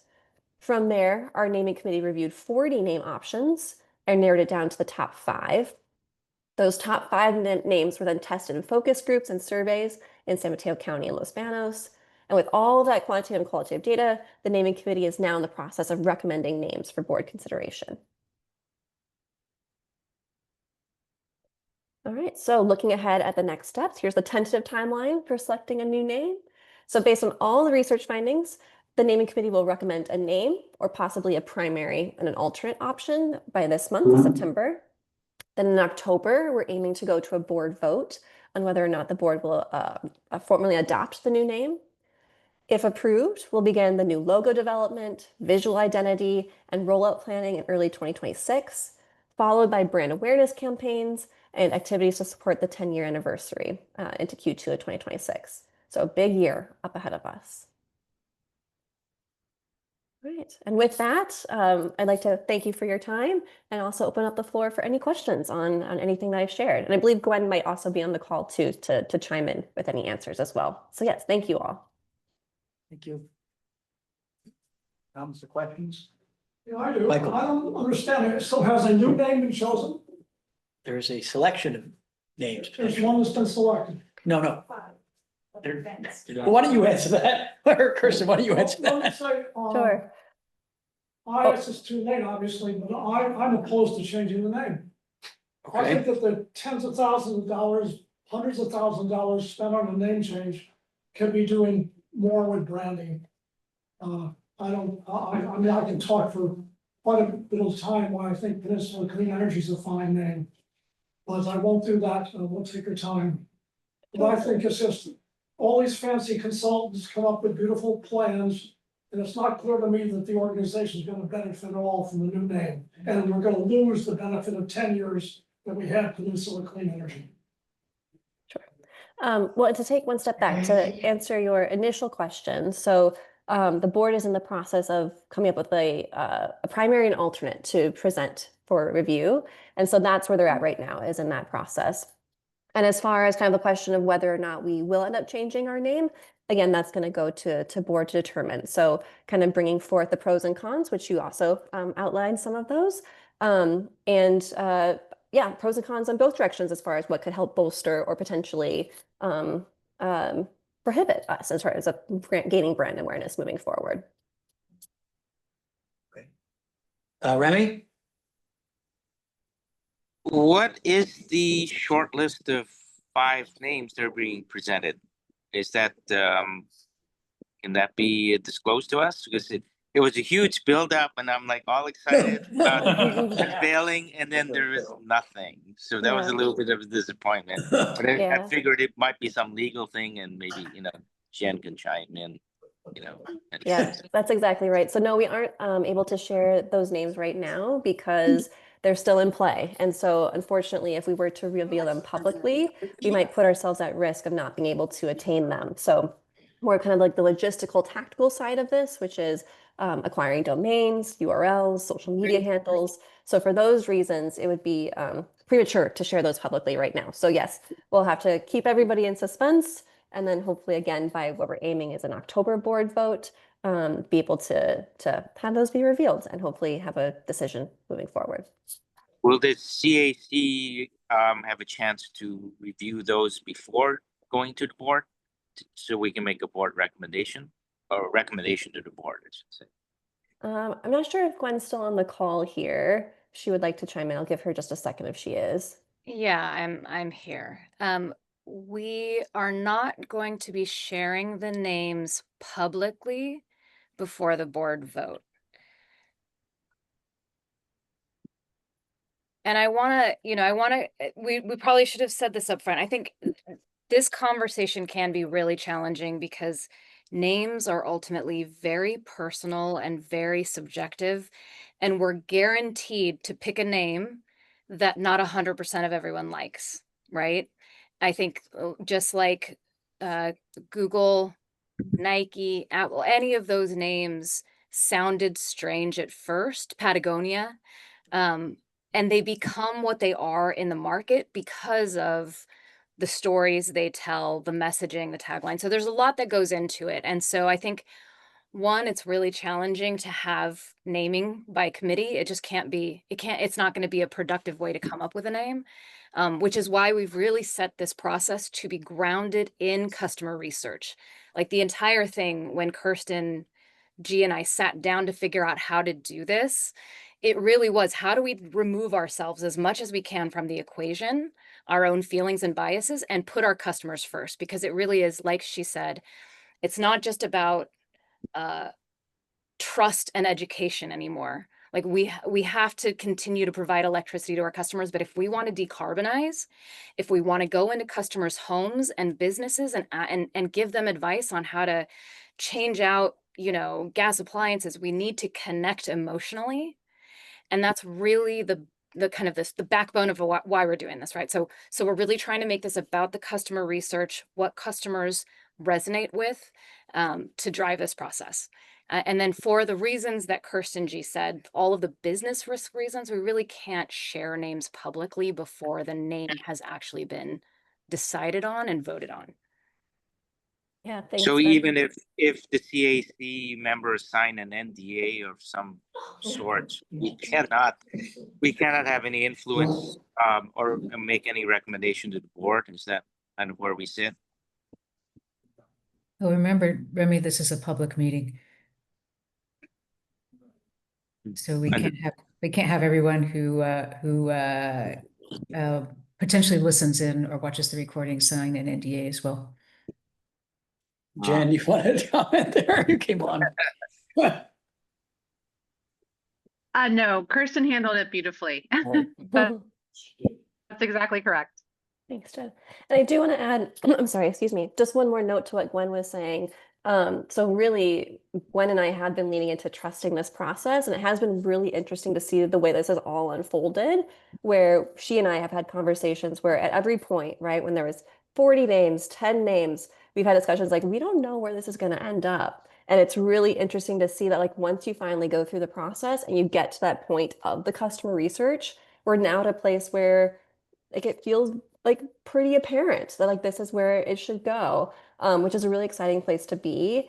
And then also with that, Lexicon's been very forthcoming about, like Gwen said, not everyone's going to love the name on day one, but after 90 days, everyone forgets, and it feels like that's the name, that's the way it's always been, and that's the way it should be. And we have seen that also with Ava. So Ava's been a really great partner in this, and that was exactly their experience as well, where initially there may be some naysayers, maybe a little ruffling of feathers, and then after 90 days, oh yeah, Ava is what makes sense, and it was always intended to be that way. And so it is really interesting to go through, again, trusting the process of not only what the name could be, but should it be adopted, I think we'll also see that same process unfold in 90 days. And then, in our next 10 years, oh yeah, this name always made sense for us. So yeah, so it has been really interesting to be part of that. And we're excited when we're able to bring the CAC members into that fold with us. I'd like to say that. So bottom line up front, I am full supportive of this. Moving forward, changing the name. I think it's really, really important to distance ourselves from the one letter that separates us from PG&E in the acronym space. I talk to hundreds, if not thousands of people a year about how they should use their energy, how they can coach it. I've seen so many energy bills across many different people. No one understands what the difference is between where's my generation credit coming from. Everyone associates PC with PG&E, full stop. And I'm really glad that you brought up Ava as an example, because I'm gonna take a little wager here and say within 3 seconds, no one around the room can tell me what Ava Community Energy's name used to be. East Bay Energy. Damn. I okay. can't. I asked the wrong crowd. What was it? East Bay Energy. Ah, Oh, missing a word. Community Energy, East Bay Community Energy. And so it's Yeah, what if I been, was to say, who the hell is Ava?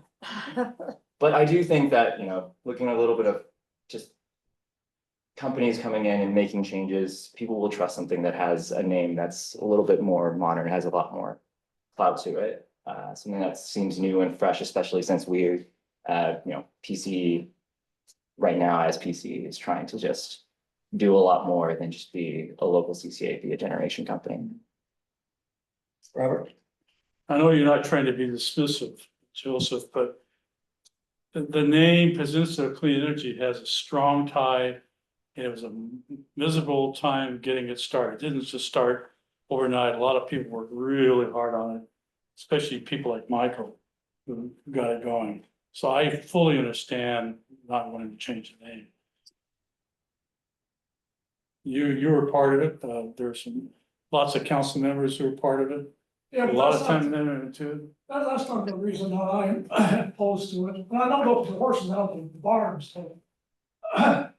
I Right, think okay, the only decent argument is the name is very similar to PG&E. We're a regional organization. I think Ava is a terrible name. All those examples they gave were from national organizations. We're a regional group, except for Los Banos. And, I just think it's a major mistake of time, resources, and money. Okay. And we're gonna be regretting this for months. 90 days. Anyway. When we went in, and I want Cheryl to speak. Oh, go ahead, Steve, then I'll say mine. Go I ahead. was gonna say, full disclosure, I wasn't joking when I said who's Ava. I had no clue. They've been around about 2 years. Yeah. East Bay. Originally East Bay Community. And there's a whole story for their name in the industry too. Marine Clean Energy, I knew who that was. Right. Alright. Yeah, somehow they're surviving without keeping their name. They changed it. Marine Clean Energy, They're now just MCE. MCE, okay. But I've never understood that either, but We could be PC. PC. go ahead, John. Close to PG&E. John, go ahead. Just one comment, it may not even factor in, but do be like careful about the acronym, because if the ultimate name selected could be formed into an acronym, like I just use the Bay Area Air District as an example. It's hard. They had a terrible acronym before and it's even It's worse worse now. So just think about the way that people, if the name can be shortened, how it would be shortened, and make sure that it doesn't end up being something that's Yeah. detrimental. Pretend it's your child and come up with a name that'll last in middle school, high school, and college and beyond. Well, and to that point, actually, that has been something that's been forefront in our discussions with Lexicon all along, is purposely choosing an option that does not kind of immediately fall into an acronym exactly for that reason. Not only for sort of the conflation with PG&E that we're dealing with right now, but also, again, coming back to that name as a vessel, and acronyms just do not have that storytelling, emotional connection capability with them. So yes, to your point, exactly, that's been front of mind, is purposely choosing an option that will not lend itself immediately to an acronym. Cheryl? Yeah, I just want to say that having been in the marketing field for a long time before I got to this day in my life, marketing is a science and an art. And the company they chose is very professional and esteemed, and Gwen knows what she's doing. The staff know what they're doing, and I think we need to trust them. They'll think about things like acronyms that could be horrible to pronounce or whatever, but it is a very high level skill with science and art involved, and we all have opinions about it because we all name things, but I think we need to trust our experts. I just want to second that. Kirsten, thank you for all the hard work. I have mixed feelings about changing the name, but you are going about it the absolute right way, based on what everybody here is saying. And I want to add, because I've been in Cheryl's working group with Gwen, we've talked about this from the beginning, just for the rest of you know, CAC has been involved through the working group on this. We don't know any of the names. Every meeting I said 10 names that were ignored rightfully by Gwen. But the idea of this was to make the organization succeed in a robust way going forward and not to denigrate the past. I was completely resistant for the main, it was one of the reasons it was in the slides tonight, which is all the equity put into getting the name into the people who needed it, the people who needed the benefits from it the most. And that I felt like they were going to be abandoned. I think that I feel confident they will not, and that the new name will also be to service those people who are usually disenfranchised or not serviced. And I think that was one of the main concerns. I think in the questionnaires, because we did that as a working group. And so I'm hopeful. I have no idea what it is. So I may hate it. I may love it, still hate that we're losing the thing we've worked on for so many years. But I will second what Cheryl said, that this was not done as a whim or as a sort of provocative thing. It's done with all of the care and attention and effort that we would want. And so I just think it is very anticlimactic not to get it, which I understand fully. And I don't want to know it because then we'd have an even bigger fight. But I will point out lastly, everybody here should express their opinion, both at the next board meeting and future board meetings, so you feel like you've been heard for all the reasons you will. I will do the same. I don't know which way I'm going to go, but I'm going to say all the things I said to Gwen earlier on, and I encourage all of us to do that. Jason, can I just say one more thing? Yeah. Rolling out the name and presenting it and doing the launch is a key part of renaming an organization and starting to build a new brand. So our experts will also think carefully about that and execute that well. I trust them completely.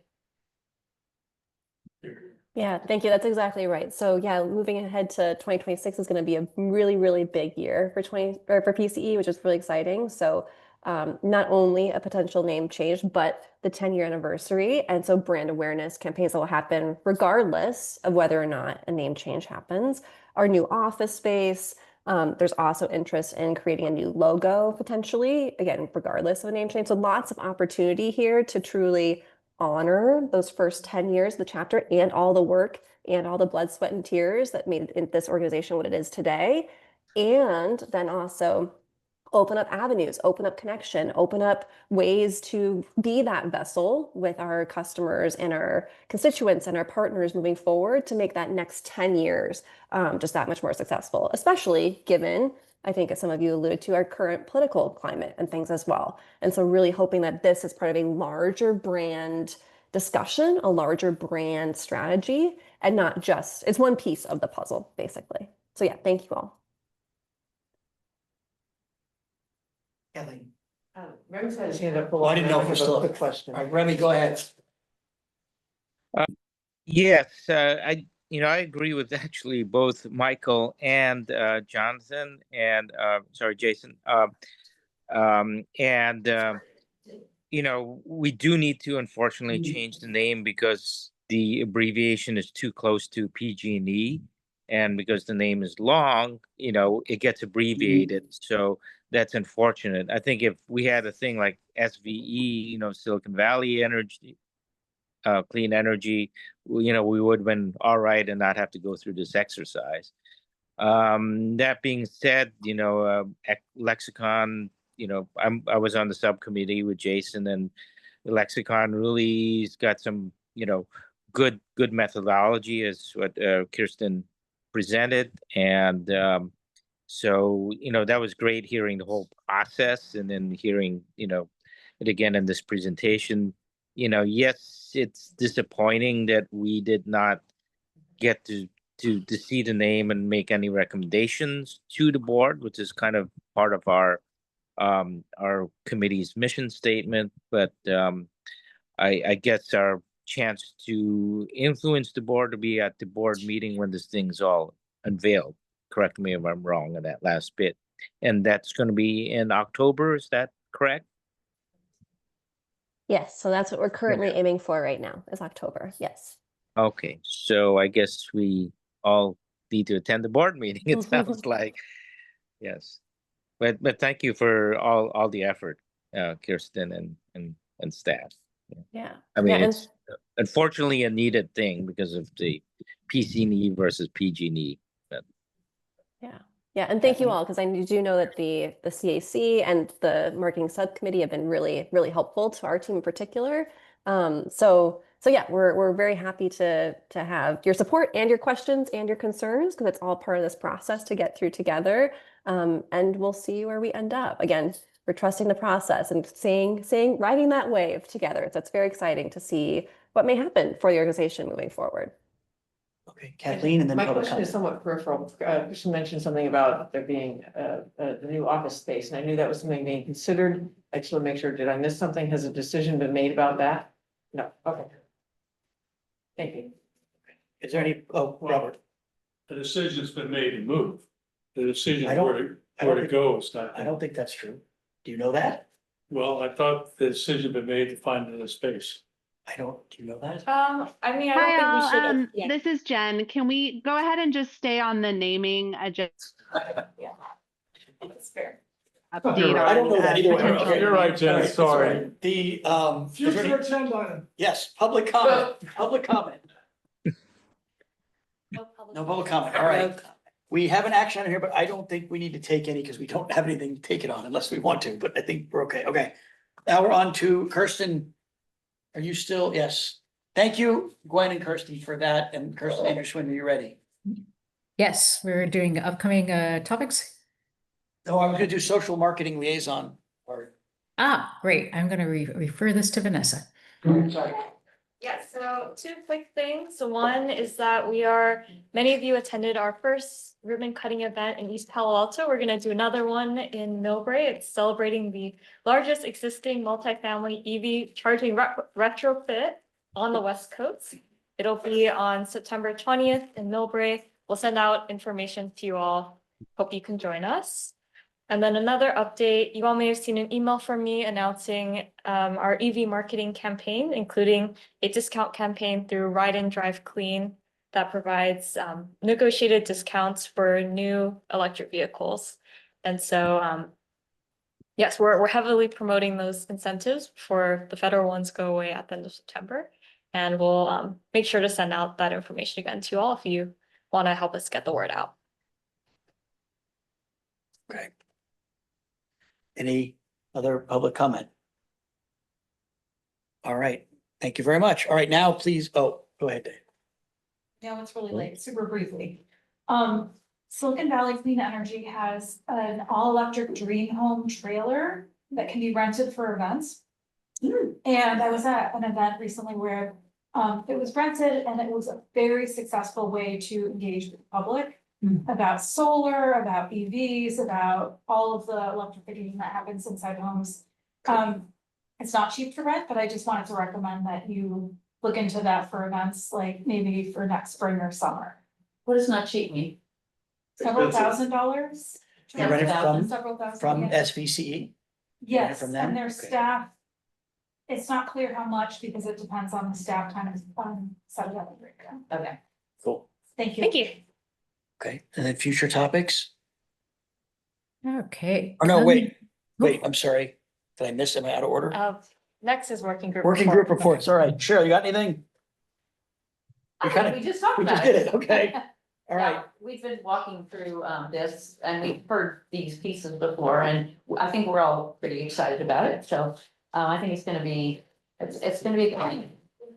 thing. All right, John.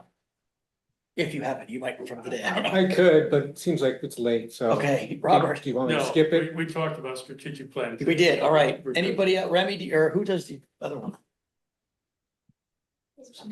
I think Yeah. that might be me on transportation and yeah, I think we're in the middle of the selection for the EV charging in multifamily.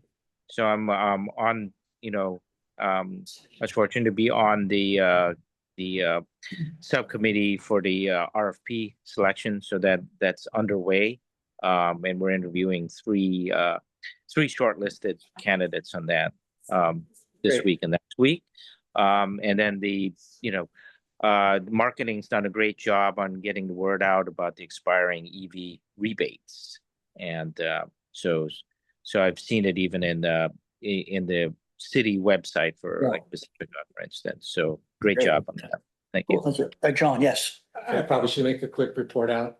Yeah. Okay, please. So, the building electrification working group, quick report. It's reach code season. The state code goes into effect at the beginning of January. Typically, cities will adopt local amendments to the state code this time of year. They'll start the process.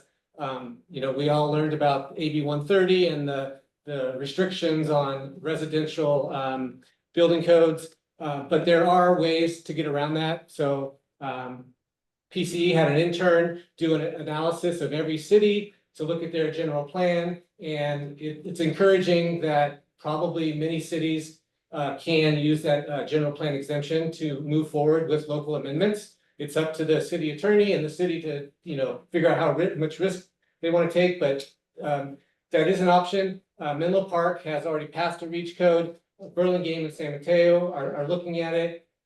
East Palo Alto, Pacifica, Belmont, and Colma may as well. But there's 15 other cities in our territory that should be doing this as well. So encourage them to consider it as well. Quick update on the home upgrade program version 2. Their PCs in the process of bringing the administration of that program in-house, and they are also have an RFP out for the installers of the equipment. It quite possibly will be the same 3 that are doing the work now, but there is an RFP out for that. That should be fully up and running by the end of the year, and then they'll really start marketing that program. That includes, full electrification of homes for income qualified households, as well as emergency water heater replacements. There's 3 RFPs that are out right now. A solar installer, solar storage installer RFP is out. An RFP is out for a third-party financial services partner, which will help with residential electrification and solar and storage installations. That could be piggybacked by other organizations such as Clean Power SF, the City of Palo Alto, San Jose Clean Energy, SVCE, and Sonoma Clean Power may all participate in that. And then lastly, the tax incentives for home electrification are going away at the end of the year. If you're interested, get the work done by the end of the year to benefit from that tax break. And Joseph's gonna do the RFP for solar. He's gonna, and Joseph's gonna participate in that process. Cool. All right, any public comment? All right, now this one, Kirsten, you can do, which is, if you want, which is the upcoming. By the way, have we confused you yet with the multiple Kirstens? I think we're good. All right, great. So upcoming topics for discussion. For the September board meeting, the DEI report out will be on the consent agenda for the board of directors, so that won't receive a full verbal report. It'll be on consent. And then on the regular agenda will be the closeout of the old strategic plan. And then strategic plan 5-year agency goals discussions. Of course, you just heard that. So those are, 2 very big items. There'll also be a discussion of an introduction to a new chatbot on our website. That will help customers navigate our website in multiple languages. And the naming discussion will also be on the agenda, as well as a discussion on reach codes. Now, keep in mind that the board you all have discussed reach codes much more recently than the board has. So my understanding is that's kind of getting the board caught up to the level of the discussions that we've already had on this committee. Yeah, so that is what is coming up in September at the board meeting. And then coming up for October. Retreat? Yes, retreat. Before we get to the retreat, for the next October CAC meeting, I'm proposing that we do a preview of the board retreat, as we traditionally do. A preview of maybe some brainstorming around how to celebrate our 10-year anniversary. And then a conversation on the recommendation from the board committee on committees on a recommendation regarding the CAC. How does that all sound? And would you like to add anything?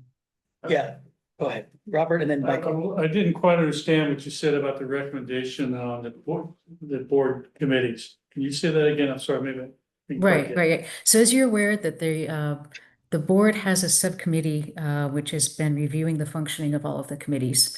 And so they have a recommendation to bring to the CAC in October regarding the CAC.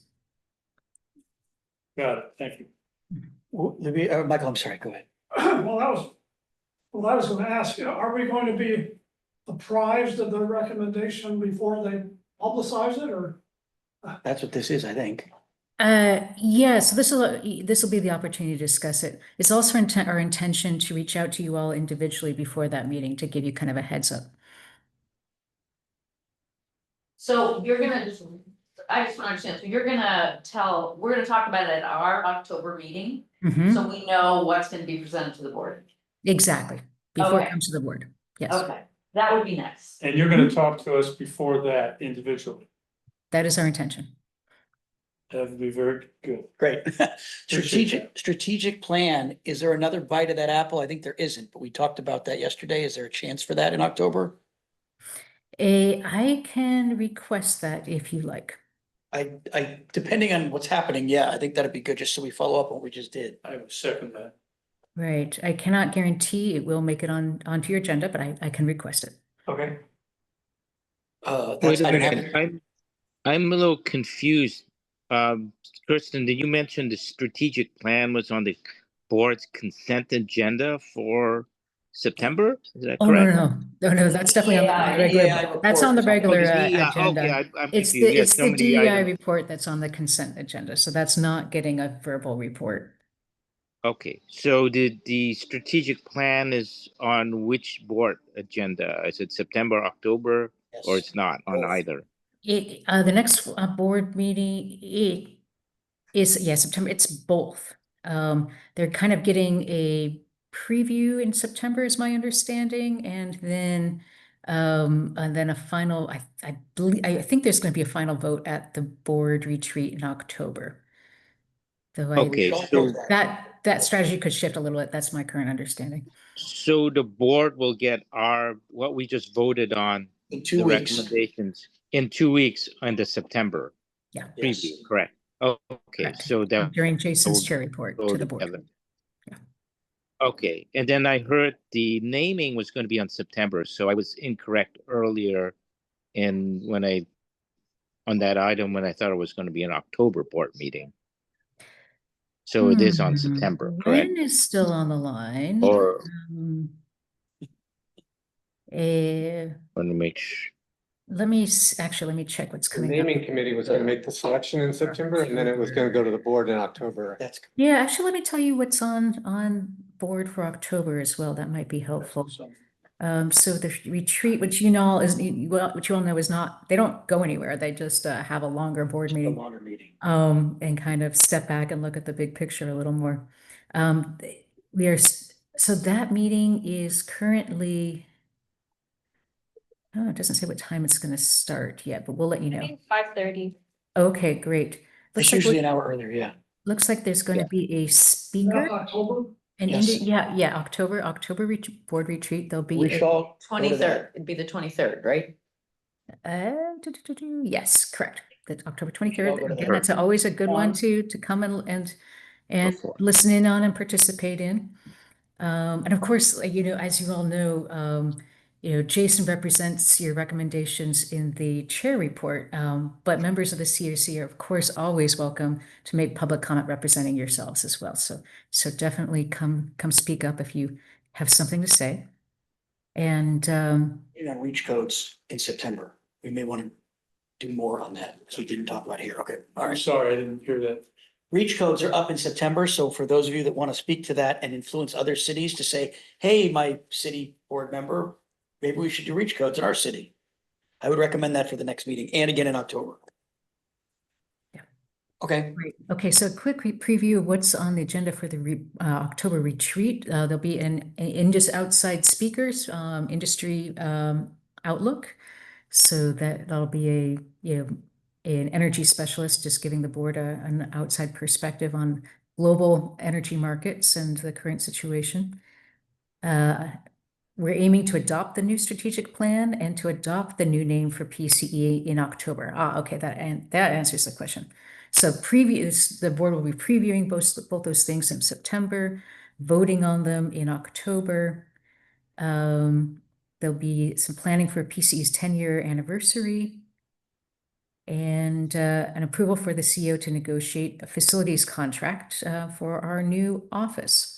And also a board open forum about what are you hearing from your constituents. And so that'll be interesting. Okay. What is the date of the board retreat? 23rd of October, October 23rd, yes. 5:30. 30? 5:30. 5:30, an hour earlier than October normal. 23rd at 5:30.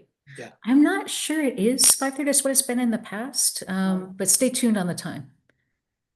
October 23rd. Yep. All right, any public comment? Go ahead. Okay, so if the CAC continues to be, and I hope we do, could we get a report from staff on the home upgrade program that launched a little over a year ago? Yeah, we add that to October for the moment, or at least investigate adding it. Yep. I'll put it on the list for sure. That's an interesting one. Thank you. Okay, anything else? All right, members' reports. There being none, thank you, everybody, and we are out before 9. I don't know how, but we are. Here you go. Thank you, guys. There's 15 Thank seconds. you.